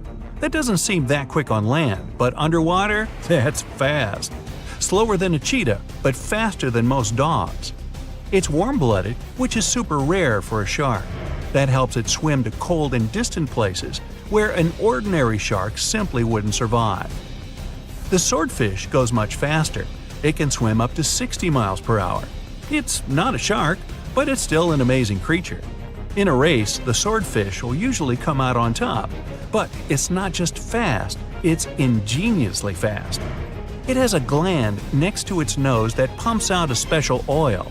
This oil spreads through its nose and comes out through tiny holes. This special oil is waterproof, which lets the swordfish glide through the water at high speed. The Meg, aka Megalodon, roamed the oceans long after dinosaurs were wiped out by the Great Meteorite. It was one of the largest and most dangerous hunters that have ever lived on Earth, as well as the biggest shark. But then, about 3.6 million years ago, the last of its kind disappeared from our planet, leaving only huge teeth for modern archaeologists to keep finding. There are a few theories about why it could have happened, but scientists might have found the true reason. The Megalodon, which means big tooth, was the largest shark ever to exist. It reportedly lived around 20 to 3.6 million years ago and was truly enormous. Its bite was more powerful than that of a T-Rex, and likely any other powerful predator that has ever roamed this planet. It's probably not surprising since this marine creature had extremely strong jaws that could span from 9 to 10 feet wide. That's enough to swallow two grown-up people side by side. The jaws were also lined with 276 teeth, and they reached 7 inches in length. That's as long as a small hedgehog. Once these teeth got worn down, the shark got rid of them and grew new ones. Such large sedated teeth helped the Meg to eat meat easily. The shark itself could grow up to 59 feet long. That's twice the length of a London double-decker bus. The animal was also pretty heavy. While a fully grown T-Rex weighed about 8 tons, the weight of a large Megalodon could be more than 30 tons. With no competitors, the enormous shark was the real king of the oceans. It hunted other sharks, large fish, and even whales. Then why did such a magnificent creature disappear from the face of the earth? The previous theories mentioned the great white shark. The Megalodon is usually described as some gigantic version of this marine animal. And this is a common mistake made because most people think these creatures were related. But in reality, the Meg looked more like a modern bull shark. Its snout was snout, its lower jaw was rather flat, and long and massive pectoral fins supported the animal's weight. But what's more important, the ancestors of today's great whites existed at the same time as the Megalodon. Now, with great size comes great clumsiness. And although the Meg was huge and powerful, it was also not as nimble as smaller and quicker great white sharks. Great whites could have rivaled a Megalodon for food, and were often more successful hunters thanks to their agility. They couldn't fight the Meg openly, but were fast enough to steal its food. So according to this theory, the only food left for the Megalodon were whales and equally big marine animals. Grown-up Megs could easily catch such beasts, but their offspring were much smaller and more vulnerable than their parents. Could smaller sharks have used this to their advantage? Maybe while megasharks were still little, they became a meal for great whites, as well as bull and tiger sharks. Even at those times, a great white shark could reach the length of 20 feet, while a Megalodon kid was definitely smaller. But even if there had been no open confrontation between young Megalodons and smaller grown-up sharks, Meg kids wouldn't have been able to find food for themselves to grow to adulthood. The reason is the same. The population of other sharks was growing, and they were rivaling each other and the Meg for convenient food. The more great whites and other sharks appeared in the oceans, the less food remained for young monster sharks. Eventually, they probably starved. But it's just one of the theories that try to explain why the Meg went extinct, and here's another one. A new study has shown that the Meg was most likely a warm-blooded predator able to regulate its body temperature, and that might have been the reason why this species disappeared with time. Scientists analyzed isotopes of the tooth enamel of the Megalodon and concluded that the animal could easily maintain a body temperature that was around 13 degrees F warmer than the temperature of the surrounding water. Such a temperature difference is much greater than what other sharks living at the same time as the Meg had, and it's large enough for the ancient predator to be classified as warm-blooded. These days, most fish are cold-blooded. Their body temperature is the same as the surrounding water, but some sharks, like mackerel sharks, keep the temperature of all parts of their bodies a bit warmer than the surrounding water. But it doesn't make them completely warm-blooded because they simply store heat generated by their muscles. And in mammals, body temperature is regulated by a special region of the brain called the hypothalamus. Anyway, the Meg's warmer body allowed the animal to move faster, deal with cold water better, and spread out all over the world. But eventually, it might have led to a disaster. The Megalodon lived during the Pliocene epoch, pronunciation. It began approximately 5.3 million years ago and finished 2.5 million years ago. During that period, global cooling occurred. It also caused the changes in sea level, which the Megalodon probably didn't survive. The main problem for the predator was to maintain an energy level allowing its body temperature to remain elevated. But to do it, the animal had to eat a lot, and I mean it. But it was a challenging task in a time of changing marine ecosystems, and while competing with newcomers, such as the great white shark. If this theory is true, then the amount of energy the Meg had to use to remain warm could have contributed to its extinction. This new information is very important to us. It shows that many marine predators in modern oceans might be experiencing the effects of ongoing climate change too. By the way, have you heard that there have been several cases when people were sure they had seen the Meg? Or at least some similar extremely large monsters. And these sightings happened relatively recently. For example, in July 1916, the New Jersey coast of the US was terrified by a series of shark attacks. They happened during an oppressive heat wave when hundreds of beachgoers tried to find shelter from the heat near the water. People described the culprit that had caused all that havoc as a giant shark, much bigger than any regular one. Since then, scientists have been debating which shark species was involved in those accidents. The most popular guesses have been the bull shark and the great white. A picture of a huge shark roaming the Pacific Ocean not far from Guadalupe Island appeared in 1999. The creature was nicknamed Deep Blue. It could be distinguished from others by a wavy pattern separating its gray back and white belly. But even though some people claimed it could be the infamous Megalodon, experts came to the conclusion it was a female white shark, the largest ever seen. The average length of a male white shark is 11 to 13 feet. Females are bigger, up to 15 or 16 feet, but Deep Blue reached more than 20 feet in length. No wonder people were confused. For the last time, Deep Blue was spotted in 2013 near the western coast of Mexico's Baja California. But look, there's another jumbo shark, and you can meet it in any part of the world. The largest specimens can reach 40 feet long and weigh about 5 or even 6 tons. Could it be, if not the Megalodon itself, but one of its relatives? Again, a wrong guess. That's the basking shark. This animal prefers subpolar seas, with temperatures not higher than 58 degrees F. Even though some of these animals do migrate to warmer places. Like whale sharks, basking sharks are harmless and don't attack snorkelers or divers. These creatures have loads of small teeth, but they don't use them when feeding. Instead, they swim with their huge mouths open and swallow plankton. A grown-up basking shark can filter nearly 2,000 tons of water per hour.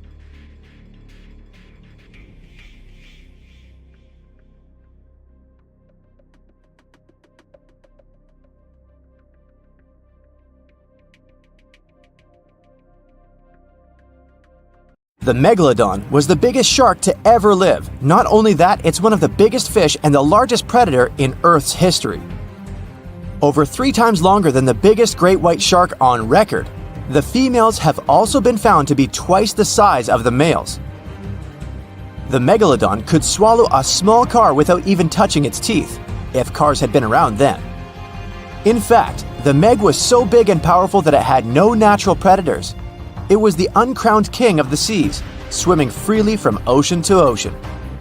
This cosmopolitan creature was found all over the world, from America to Europe and Australia and Japan, assuming there were countries back then.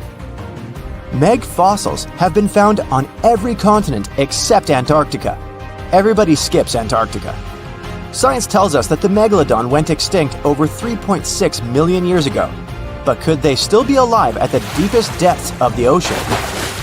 The fearsome name, Megalodon, comes from 2 Greek words, megas, meaning big, and odont, meaning tooth. Combined, they mean big tooth, and it certainly lived up to its name. Just one of its chompers is the same size as a human head. It had 276 humongous teeth in total, across 5 terrifying rows. In all of history, only a couple of saber-toothed cats and the T-Rex had consistently bigger teeth. Now that's a showdown I'd like to watch. The Megalodon vanished millions of years ago, leaving only huge teeth to be found by modern archaeologists. Only around 80% of the ocean has been explored, so who knows what's lurking at the bottom. If you did manage to make it down, it's unlikely that you'll run into Meg though. The sharks, like us, preferred warm coastal waters. Deep ocean living would be too cold for the beasts, and food would be scarce.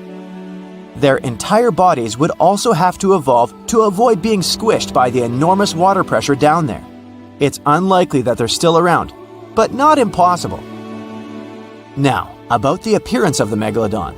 Scientists believe it didn't look like a great white shark. The Megalodon belongs to a different fish family and most likely looked like a giant sand tiger shark. Flattened snout, small eyes. Its dorsal fin moved backward. The sand shark has 2 dorsal fins about the same size. The coloration is light brown with a white belly. It may have had brown-red spots like a sand shark all over its body. We used to think of the Megalodon as something scary from the first finds of its fossils. That was back in the Renaissance era. People found some teeth in the rocks. At first, these teeth were thought to be the tongues of dragons or snakes. And here is the first drawing of what the owner of these teeth supposedly looked like. a massive snout with a scary nose and a bunch of razor-sharp teeth. The Megalodon is usually described as a sort of giant great white shark, but this is just a common myth. In fact, the ancestors of today's great white existed at the same time as the Meg. But they weren't the best buddies and were even in competition with each other. The great white shark was a better hunter, using its smaller size and agility to snap up Meg's prey quickly. They were also known to eat Meg pups, who were only half their size. This didn't help the whole extinction thing. We also have evidence that megalodons were brutal hunters, kings of the food chain. The first combat tool in their arsenal was the battering ram. The Megalodon would take its prey by surprise. It had only one chance to hit it. If it missed, it would take too long for a second round. The maneuverability of the Megalodon was comparable to a large truck. While a great white was no match for an adult Meg in a head-to-head fight, they sure weren't scared of stealing their food. This only left the bigger fish and whales for the Meg. But its food supplies began to run out as the whales swam to the cooler new seas. The whales adapted to prefer the colder temperatures, leaving our friend the Meg behind. The Megalodons either starved or were frozen into extinction by the Ice Age. Rather than a great white, the Megalodon is more like a modern bull shark. It had a short snout, a flat lower jaw, and huge pectoral fins to support its massive weight and size. As scary as they are, these sharks were actually caring family guys. Several Megalodon nursery areas have been discovered in Florida, Maryland, and Panama. They gave birth to their young in shallow water environments. We know this from discovering loads of tiny Megalodon teeth found in these areas. I wonder if they had nannies too. But how come there are so many Megalodon teeth out there for us to analyze? Due to their messy, aggressive eating habits, sharks regularly lose their teeth. They lose a set of teeth every 1 to 2 weeks. That's 40,000 teeth in a lifetime. They must rake in a fortune from the tooth fairy. Because of this, their teeth were continually raining down to the ocean floor.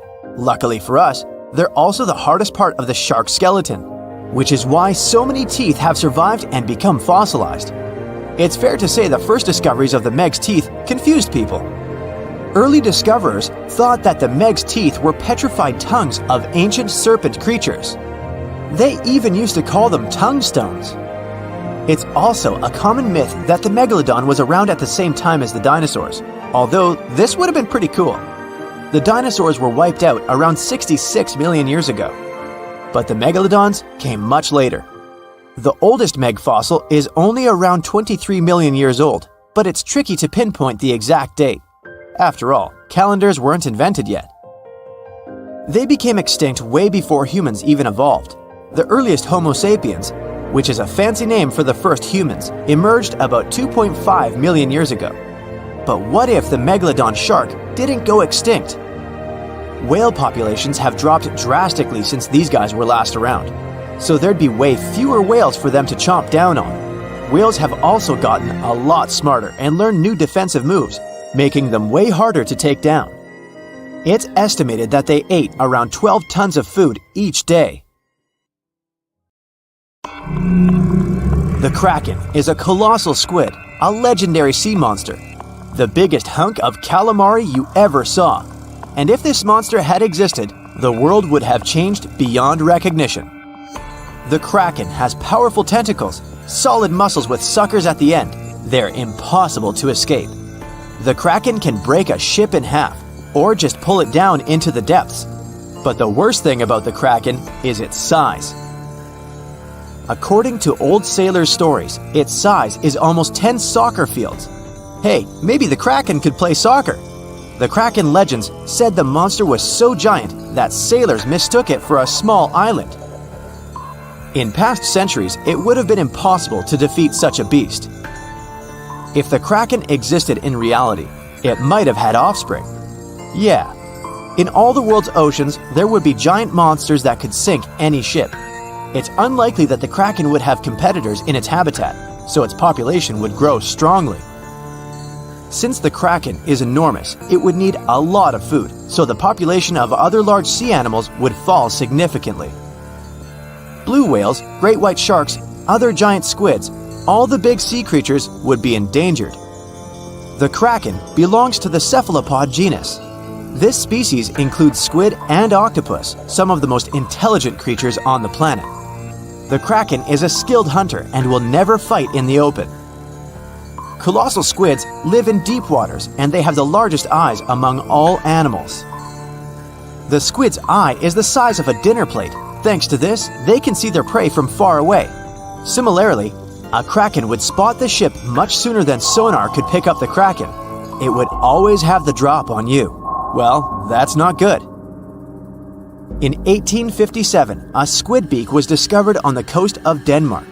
Other huge squid remains were found in the Bahamas, and then scientists were convinced that gigantic squids existed. While colossal squid have been officially discovered since then, it's been more than 100 years and we still don't know what the max size they can grow to. The fact is, colossal squids are one of the most elusive creatures on Earth. They live in the depths of the ocean where it's challenging for scientists to reach. Any dive to a greater depth requires powerful, bulky equipment. Underwater bathyscaphs and cameras make a lot of noise and light, which squids notice from afar. They flee before we can see them. It's difficult to say if these huge squids were the size of a small island, but the truth is, we've only studied about 5% of the ocean. It may be that in its depths, monsters much more terrible than the Kraken swim.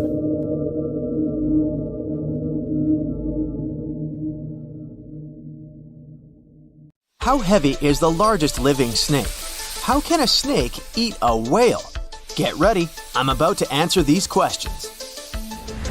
Before the last ice age, giant mammals like mammoths ruled the world. The modern animal kingdom we're familiar with was shaped around 55 million years ago. I mean, there were still 1,000-pound bear dogs living from Asia to America. But modern whales, for instance, began to appear later. I'm saying modern whales because, surprise, surprise, whales weren't always fully aquatic. The ancestors of the ocean's biggest animals once walked on dry land. They had 4 legs and lived on the coast.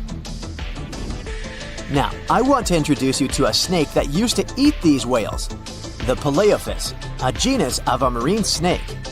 Scientists say it's hard to understand how big the Paleophis was due to its fragmentary fossil record. They assumed that it could have reached up to 40 feet long. Its fossils were found in different parts of the world, from England to Morocco and Virginia, USA. The Paleophis is extinct now, and sea snakes today are only about a quarter of the size this majestic creature used to be. So no need to worry about this underwater monster. But there once was an even bigger snake, the Titan boa. It was around 50 feet long and most likely weighed over a ton. It used to live in what is now known as northeastern Colombia, around 60 to 58 million years ago. Scientists say that it mostly fed on fish. Another giant animal that lived in the past was the black Gigantopithecus. These primates aren't related to gorillas. They lived in the area of modern China. Some people believe that they're still alive, but so far, no one has laid eyes on them. Some people even go further and say that the stories of Bigfoot or Yeti are based on these animals. This rodent became extinct about 2 million years ago. Its main habitat was South America, more specifically, Uruguay. What's astonishing about this species is that it was the largest rodent ever known. It was bigger than a bull. Scientists believe that it weighed up to 1,000 pounds.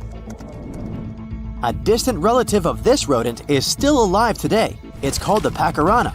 It's a rare animal that lives in South America. It weighs up to 33 pounds and measures up to 31 inches, not including its cute and fluffy tail. The Arthropleura was an insect that lived in prehistoric times.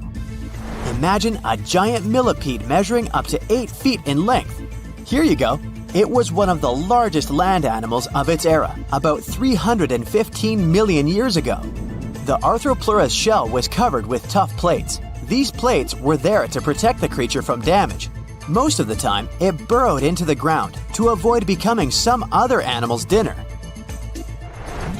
Meet the Megalodon.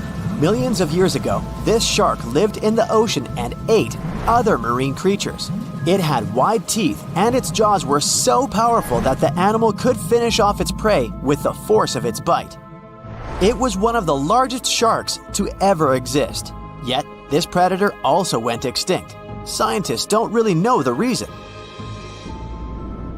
This made me wonder why animals were so big in the past. Nowadays, smaller creatures flee or hide from predators. But apparently, it wasn't like this before. Many centuries ago, animals didn't just run or hide, they fought back. Research suggests that this behavior may have been the most important motivation for prey to grow bigger. A study compared the skulls of ancient animals to those of their modern peers.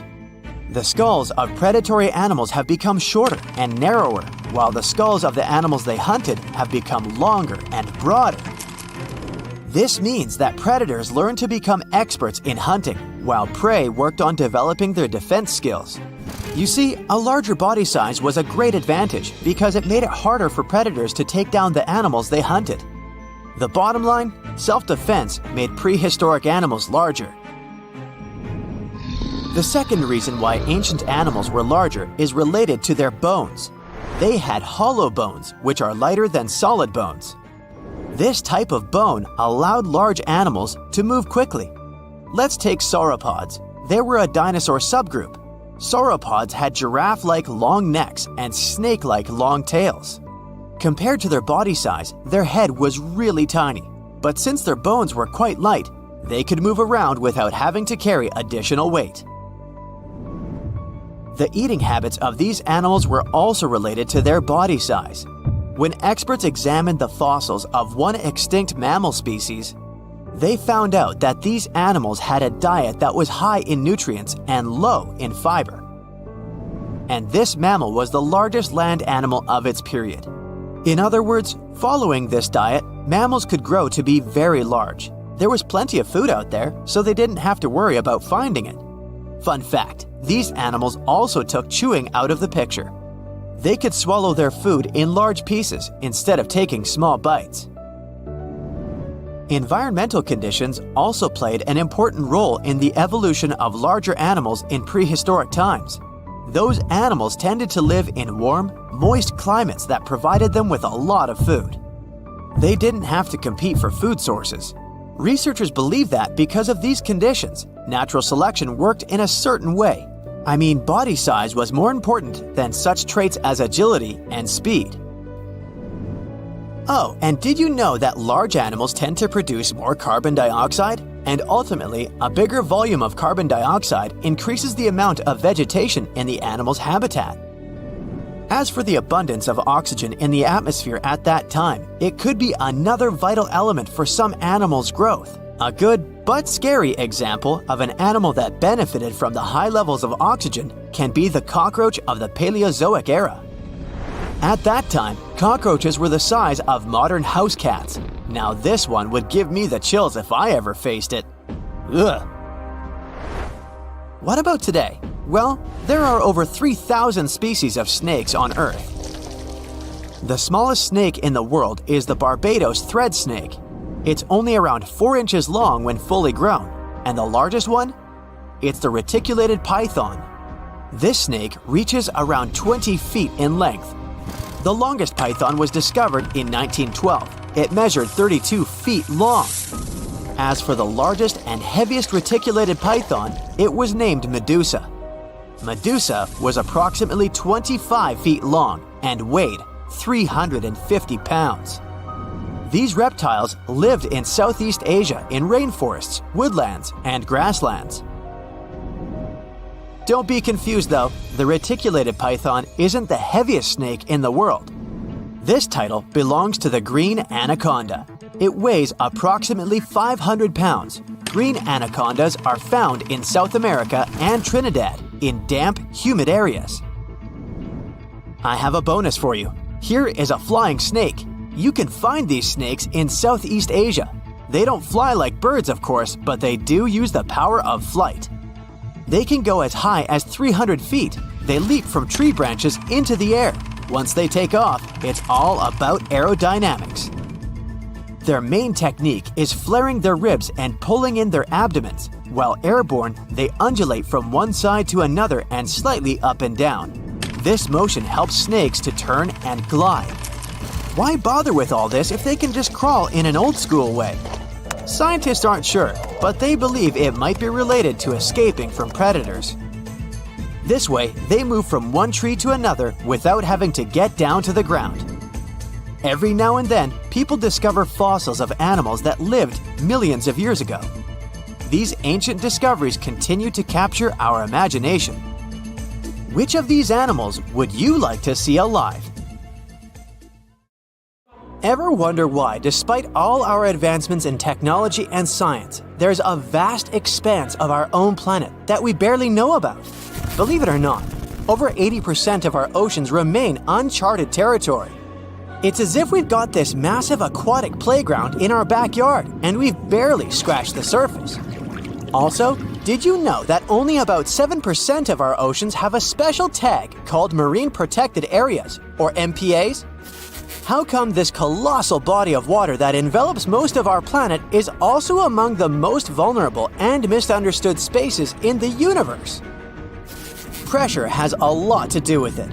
Our deep ocean is a beast of a place with no visibility, freezing temperatures, and pressure that's so intense that in certain areas it would make you feel like you're having the weight of 50 jumbo jets on your body. No wonder we're having an easier time sending people into space than to the bottom of the ocean. The deeper you go into the waters, the more pressure piles up. But let's not forget we have tech on our side, right? Scientists now use these cool satellite technologies that track the color of the ocean to check how much phytoplankton is there, for example. Why is this important, you might ask? Because these little plant-like critters are actually pretty major players in our big blue oceans. In the grand scheme of things in the aquatic world, phytoplankton is like the bedrock of the ocean food chain. It gives life to almost everything, from the tiny zooplankton, which are animal-like microorganisms, to those colossal, magnificent whales. When these technologies first came around, satellites could get clear images of the ocean faster than a ship could take the same number of measurements in 10 years. But it's not all about looking at the ocean from space. Sometimes you gotta dive in there and see it for yourself. Thankfully, we've come a long way in ocean exploration tech too. We've got things like floats and drifters that ride the ocean currents while collecting data, and a whole fleet of underwater vehicles, some of which are manned, some remote controlled, and some even autonomous. Remember James Cameron, the guy who made the movie Titanic? He's super into exploring the ocean, and in 2012, he set a record by going down to the Mariana Trench in a vertical torpedo sub. He thinks there's nothing like being in the ocean and experiencing it firsthand. Other companies use a mix of technologies for their ocean explorations. It led them to discover amazing stuff like a deep-sea coral reef near Morocco, the only one still growing in the Mediterranean Sea. They've also discovered new species and documented ones previously thought to live only in the Atlantic. These efforts have convinced local authorities to declare some places as marine parks. As with most scientific areas, the road isn't without its bumps. These expeditions can cost quite a lot, and the lack of detailed maps and data only adds to the challenge. We can't always rely on bathymetric information, meaning the study of the ocean floor, because it's often not available. And that's the tricky part. We need to explore more to know more, but getting the funds for these kinds of projects can be tough when there are so many unknown variables. One particular company's explorations have helped protect nearly 4 million square miles of ocean so far. The data they collect during their expeditions is invaluable. It's used to identify new species, locate vulnerable habitats, and even show where threatened species are being overlooked. Their work helps dismiss excuses from local authorities who claim they lack the necessary information to establish more MPAs. The same company supports a goal known as 30 by 30, aiming to protect 30% of our oceans by 2030. It's a big target, and there's a long road ahead, but ongoing ocean exploration can provide the proof needed to keep more of our oceans safe. We also need to set aside areas for protection and research, even when we don't have all the facts just yet. On that note, some cool scientists have recently stumbled upon a gigantic and mysterious world beneath the Pacific Northwest coast's ocean floor. The best part is, this massive realm of life is pretty much cut off from the rest of the world above, making it like a secret underground club that only the best microbiologists have access to. Picture an active city, except the city is microscopic cracks in the basalt rocks of our oceanic crust, and its residents are microbes. These tiny creatures aren't like you and me. They don't rely on sunlight or the organic products of land and water ecosystems for sustenance. Instead, they thrive on chemical reactions with rocks and seawater. Scientists call this type of life chemosynthetic, which sounds complicated, but it basically means life sustained by chemical reactions. While this sort of life has been found deep in mines and around seafloor hydrothermal vents, the scale at which these creatures are found under the oceanic crust is unprecedented. It might even be the most extensive ecosystem on Earth. A geomicrobiologist from Denmark was part of the team that made this discovery. He claimed that over 50% of our planet's surface is oceanic crust, which is an average of 4 miles thick. Imagine the size of this chemosynthetic party happening down there. This discovery didn't happen overnight. Since the 90s, scientists have found weird tiny holes in the basalt rocks that make up much of Earth's outer crust. They seem like they might have been made by bacteria, but hey, there was supposed to be no life there. I mean, imagine trying to survive in a place that's hot, deep, dark, dense, and mostly devoid of the organic compounds we need for life. Yet, here they are. In the following years, more pieces of the puzzle fell into place. Scientists found that the oceanic crusts had different conditions at the centers and edges. At the centers, rocks are jam-packed with energy-rich compounds that support these tiny life forms. But by the time they reach the edges, these chemicals are all gone. Fast forward to now, and it's time to put the puzzle together. A microbial ecologist from the University of North Carolina worked on this research and says we now have solid evidence of microbial life in the cracks and crevices of deep ocean basalt. The next question scientists asked was, how far does this life extend? Researchers collected samples of crust from a plate roughly 120 miles off of Washington's coast, drilling deep beneath the ocean's surface. What they found down there was remarkable. The life down there runs on a unique fuel, hydrogen. Yep, in the absence of sunlight, hydrogen provides the energy for all their biological processes. These microbes use hydrogen to transform carbon dioxide into organic matter. This matter and other byproducts, like methane, then fuel other organisms, creating a network of life. Of course, the life down there isn't as complex as the one we know up here. Scientists doubt there will be any multicellular life under the ocean because it's too hot and energy poor. But hey, who knows? This universe under our oceans still has a lot to reveal. This whole thing is significant for many reasons. First, it confirms that life can exist in places without oxygen, which changes our perspective on where we can find life. This makes us wonder if life could exist under similar conditions on other planets, where surface conditions might be too harsh. The implications on Earth are also profound. If a large portion of life exists in the oceanic crust, then our understanding of life on our own planet could be completely changed. This exciting discovery stretches our understanding of life and prompts us to keep exploring the mysterious depths of our oceans, pushing the limits of our understanding. NASA is also in on the whole deep sea exploration project. Why? Shouldn't they be preoccupied with outer space? Because they're hoping to find hints about what the oceans on other planets might look like. NASA specialists are really hopeful that by unearthing underwater secrets, we can solve some of the big questions about space. Plus, they're testing some nifty equipment for future journeys across our solar system. If you could dive right into the mysterious darkness of the ocean depths, who knows what you'd come upon?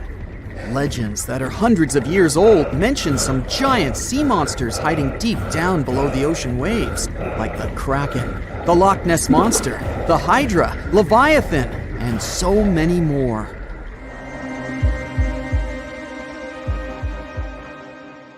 Okay, no one has ever seen such monsters, but there are still weird and unusually big sea spiders, squid, worms, and many other animals that grew way more than we'd expected.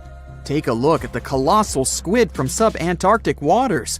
It's around 14 times longer than the arrow squid that lives near New Zealand. And deep down in the Pacific Ocean, there's a sea sponge as big as a minivan. Oceans contain about 96.5% of all water on our planet. Up to 80% of all life on Earth we've discovered is under the oceanic waves. We haven't explored, mapped, or even seen more than 80% of the ocean. In fact, we've mapped Mars better than we have the ocean bottom. The pressure down there is insane, and it would make you feel like you're holding up almost 50 jumbo jets. And temperatures at such depths are extremely low. Conditions deep below the oceanic surface are harsh, so creatures that live there need to adjust. That's why many of them grew very, very big to survive. Creatures that live in cold, dark depths are so big because of a phenomenon called deep sea gigantism. The deeper you go below the oceanic surface, the less sunlight there is. That's why the temperatures drastically fall. The result of this is increased cell size and longer life of creatures. Also, these creatures don't have as much oxygen as the marine animals that live in shallower parts, and their food sources are minimal. Much of the food they get comes from shallower waters, and only a little bit trickles down to the deeper parts. And when there's not enough food, being large is an advantage. Larger creatures can move farther and faster to find something to eat. Their metabolism works slower. They don't digest the food that fast, so they can store food and conserve energy for hard times when they can't find anything to eat. They don't need to regulate their body temperature either, which also helps them save some energy, which they can then transfer to other body processes. They mature more slowly and later than those living in shallow waters. The majority of fish species that dwell in deep waters live 30 years or even more. Orange ruffy fish, on the other hand, live up to 150 years. This fella grows 24 feet in length and weighs up to 1.5 tons. But it grows to be so big for centuries. They start looking for partners when they're 150 years old, and they can also live this long because there are not so many predators at such depths. Also, there are no humans or other things that can disturb them or endanger their existence. At such depths, the environment is pretty stable, so many animals there are like living fossils, because they probably haven't changed in millions of years. The first 650 feet of the ocean's depth are considered to be the open ocean. The majority of the marine life we've discovered lives there, since that's the area the sun can still reach. And then, as you continue going deeper, you reach the Twilight Zone. It seems like nothing lives there. But at about 820 feet, you see a small oasis of ancient life blooming. For example, there are sea lilies, animals that have been living at such depths unchanged for millions of years. Coelacanths, another living fossil, have been living in the ocean for more than 360 million years. Hagfish haven't changed in a very long time either, for over 300 million years. This creature lives at depths of 5,500 feet. They evolved before the rest of the vertebrates, which is why this is the only living animal without jaws or a spine, even though it still has a skull. Deep-sea creatures can't survive in shallow waters. They've evolved to live in depths under bigger hydrostatic pressure. Humans and other organisms that have internal spaces filled with gas would end up crushed if we could go to such depths. That's why deep-sea divers always need to wear special dive suits designed for surroundings with higher pressure, even though they're not going that deep to the areas where these giants live.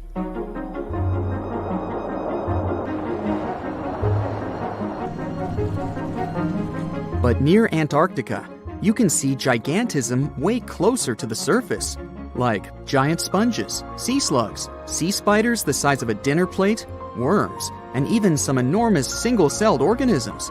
They all tend to chill in shallower waters. Scientists are not sure why exactly, but they think it could have something to do with oxygen.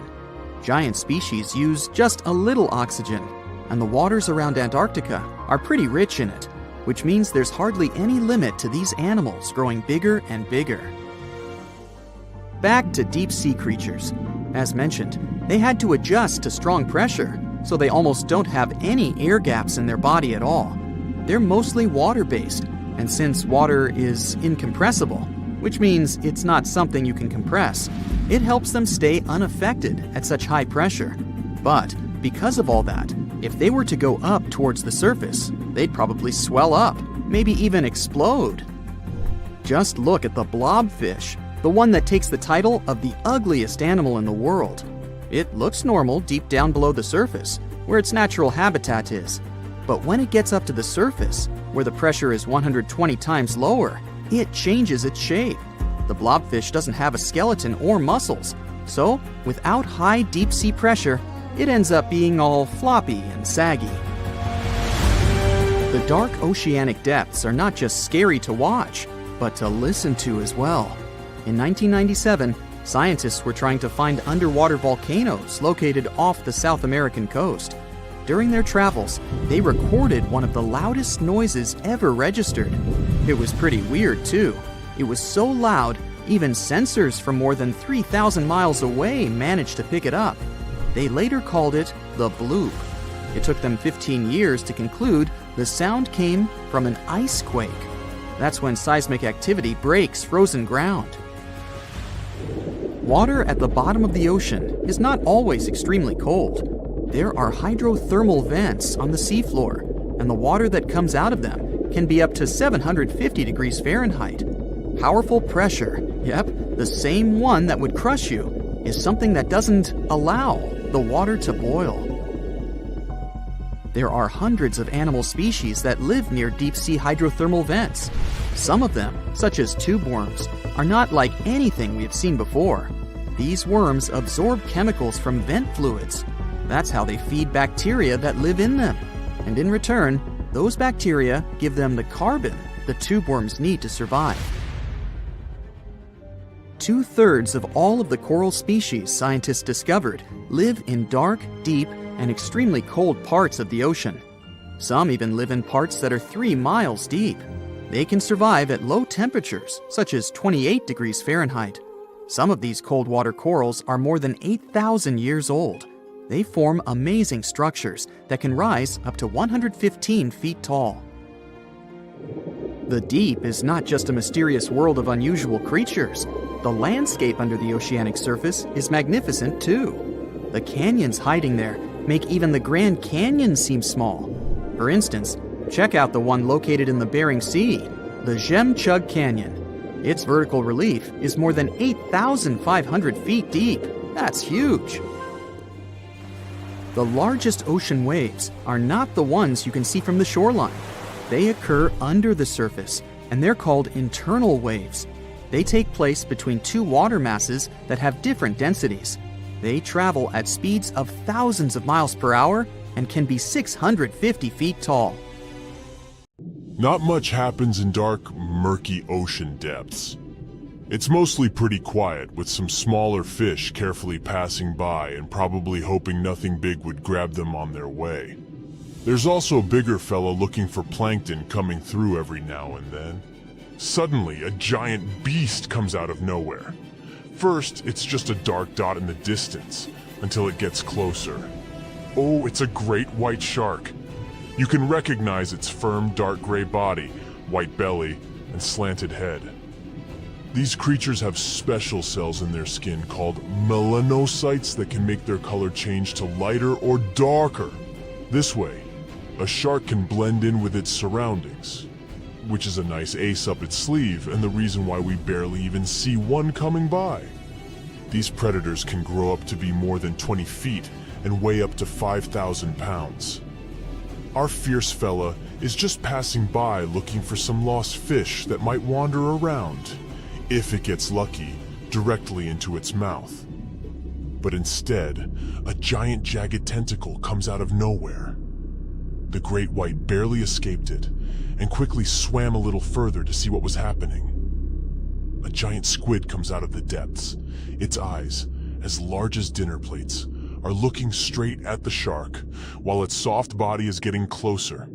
A challenging prey, but hey, why not try?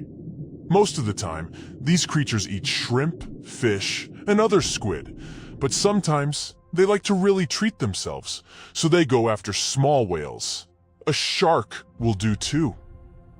I know you'd expect these creatures to be way smaller, or that's at least how I comfort myself when I swim a little further from the shore where my feet can't touch the bottom anymore. But they can weigh 600 pounds and be 40 feet long. The great white shark is the biggest predatory shark on our planet. Check out its long and sharp teeth. It definitely has the biggest smile down there in the ocean. Great whites have around 300 teeth, but they don't use most of them for biting. Instead, they have a special system where new teeth grow all the time because they need to replace the ones that get worn out or lost. And they have a really powerful bite, over 20 times stronger than ours. Considering all that, you might think a great white shark has nothing to be afraid of in the ocean. But looking at its gigantic enemy, we can't be so sure of that anymore. Octopuses only have 8 arms. Squids too, but they also have 2 additional tentacles. They're similar to their arms, but suckers on the arms go along most of their length, while tentacles have suckers only at the ends. This squid has probably hundreds or even thousands of suckers. There are squids without these suction cups, but in that case, they have rotating hooks, or a combination where these two work together. Hooks catch prey, and suckers stick on it so it doesn't get away.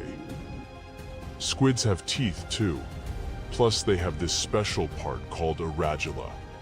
It's like a tongue, but with teeth on it. The teeth are tightly packed together and are difficult to remove. When food is passed to the radula, the teeth chew it into small pieces. This is important because squids have sensitive body parts near their throat, so they need pieces of their food to be very small. Their bite may not be as strong as the great white sharks, but it's still quite powerful. For instance, way stronger than a lion's. They also have glands that produce venom and use their beaks and radula to inject the venom into their prey or a creature that's coming after them. Wow, these squids are really equipped better than expected. And they're also way longer than the great white, which gives the squid more room to attack it with its long tentacles from a distance and seize it. Giant squids usually live at depths of 2,950 feet, while great whites prefer to stay at depths of about 650 feet. But we'll try to keep the competition fair. Let's say these two meet in a territory where water pressure won't hurt or bother any of these animals.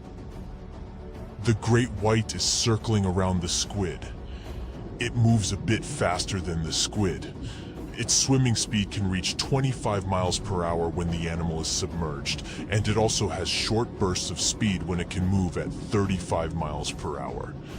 Giant squids move at around 25 miles per hour. Just for comparison, an average human swims at 2 miles per hour. But with its length, the giant squid has more room to attack the great white shark with its long tentacles from a distance. They can stretch for 33 feet to snatch the prey. And look, it's really trying. But it ain't that easy. Not only is the great white big and fast, but it also has special sensors called the ampullae of Lorenzini. It's a good tool to detect prey and generally stay safe in the ocean. But the squid is definitely no joke. It has activated its special defense mechanism and released thick black ink. The great white is confused. The ink is like a smoke screen, which gives the squid enough time to get away. The shark can't see its opponent anymore. The squid is getting closer, and the poor great white has no idea from which direction. It's time for the final move. Even if the great white manages to catch the squid can detach parts of its body as a last resort to protect itself. It can lose up to 10 body parts, unlike sharks. These predators can't lose any essential body parts because they won't survive. And look, the squid finally latches onto the shark. Its suction cups and the sharp beak that can pierce its prey make it nearly impossible for the shark to escape. They both disappear into a cloud of ink, the great white shark in one of the rare fights it can lose, and the giant squid ready for new conquests across the ocean. Aren't giant squids perfect for scary stories? In legends, there are often battles between humans and sea monsters. In the past, Norwegian sailors shared stories about sea creatures they encountered during their ocean travels. Over time, these stories grew to include creatures that were like giant islands with arms. And let's not forget about the Kraken. It's a legendary sea monster from Scandinavian stories that looked like an island, which was how it would trick sailors. The spooky stories say the beast was using its long tentacles to grab ships and drag them to their doom. And do you remember Jules Verne's novel 20,000 Leagues Under the Sea, which describes an encounter between a ship and a giant squid? In real life, giant squids don't eat humans, and they're not particularly interested in going after ships. However, not all the stories about these creatures attacking ships are made up. There are some reports. For example, in the 1930s, something attacked a Norwegian tanker, the Brunswick, 3 times. And yes, it was indeed the work of a giant squid.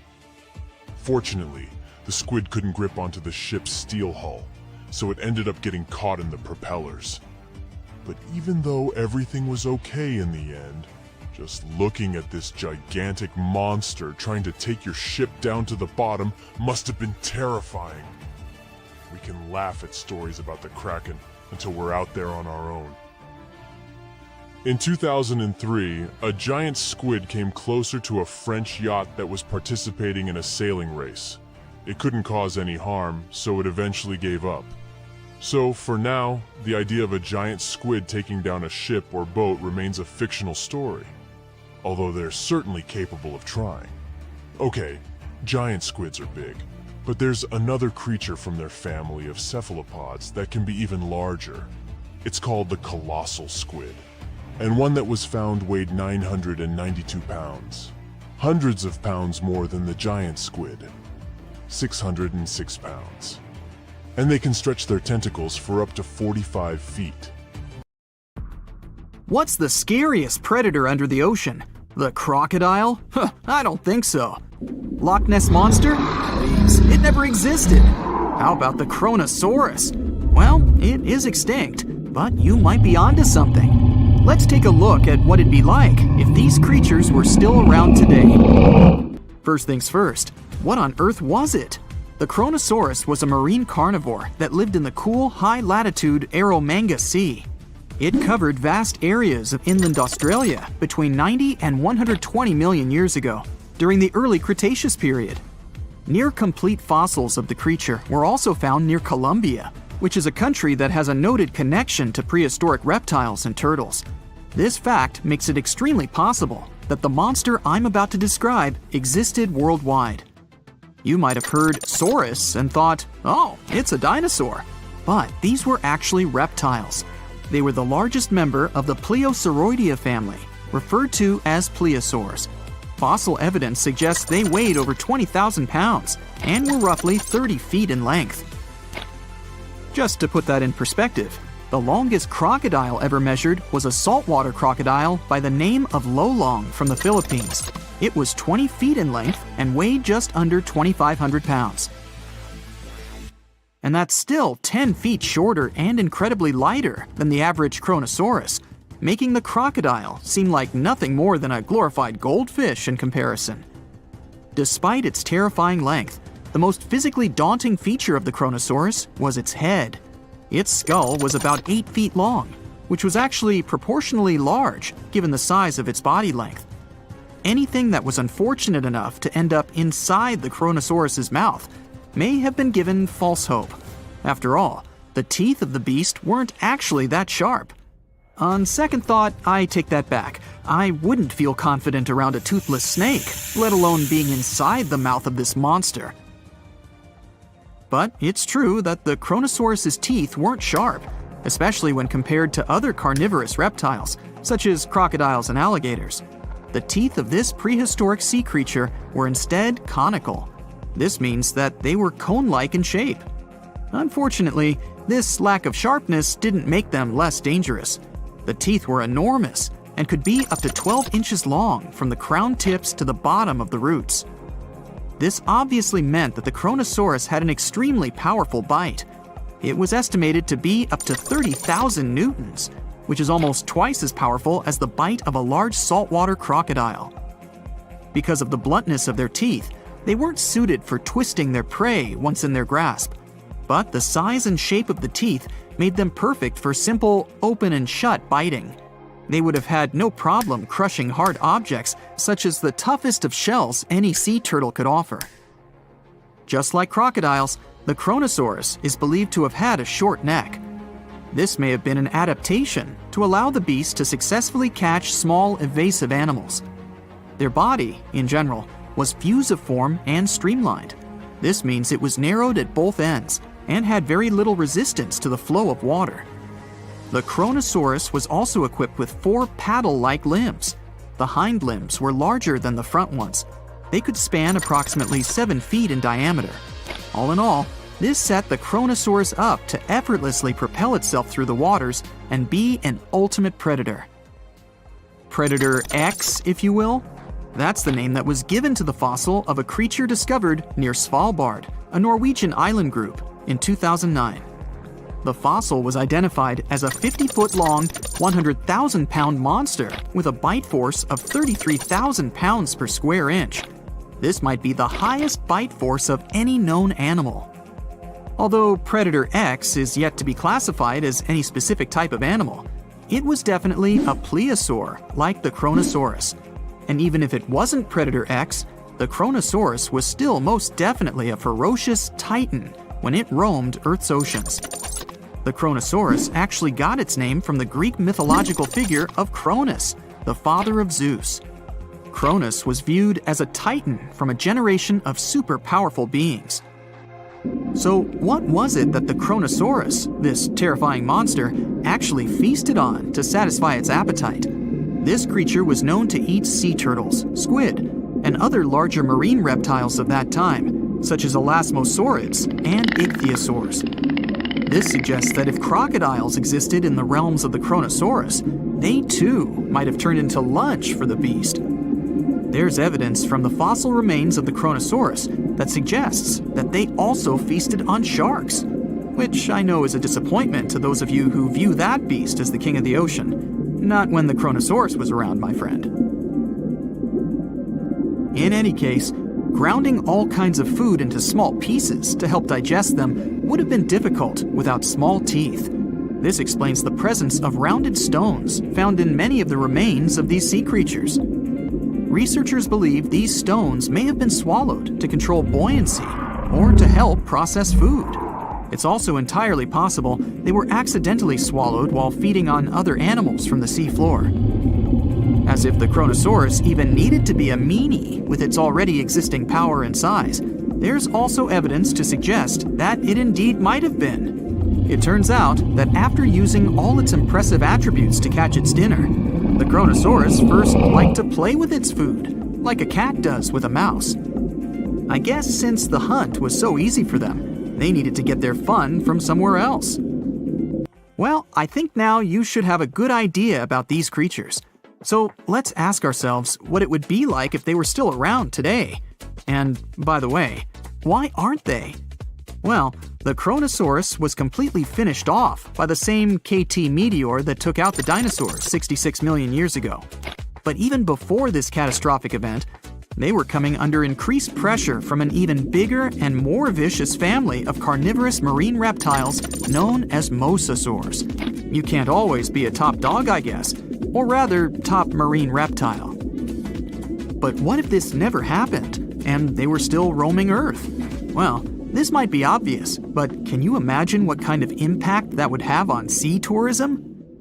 Based on the impact that famous movies about sharks and killer whales had, what do you think the presence of a Chronosaurus in the ocean would do to beaches?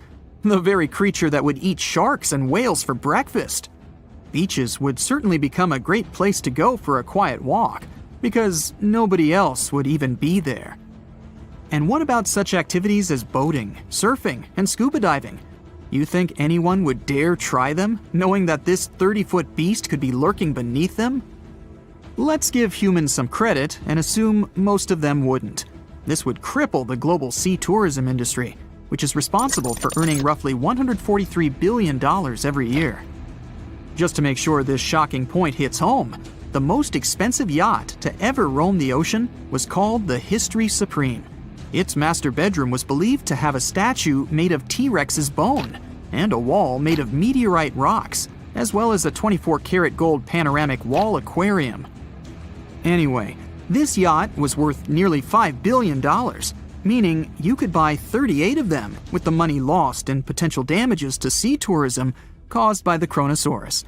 I'm sure that the yacht's owner was happy the beast never made an appearance in their luxurious aquarium. So luxurious, in fact, that some people believe the History Supreme, reportedly owned by some business genius from Malaysia, never even existed. Rumor has it that it was simply an elaborate hoax fabricated by the supposed designer. Anyway, I don't think the trouble would just stop there. People could actually be in serious danger, regardless of being near the ocean or not. No, I'm not about to tell you that this thing would grow legs, adapt to living on land, and start picking us off one by one. At least, I hope not. I'm just going to point out the damage that the Chronosaurus would inflict through its devastating impact on sea trade. In America, ocean transit accounts for 76% of national trade. On top of this, more than 100 vital pharmaceutical products originate in the sea. I'll also state the obvious and point out that the ocean is a huge food source for us humans. The presence of the Chronosaurus could have a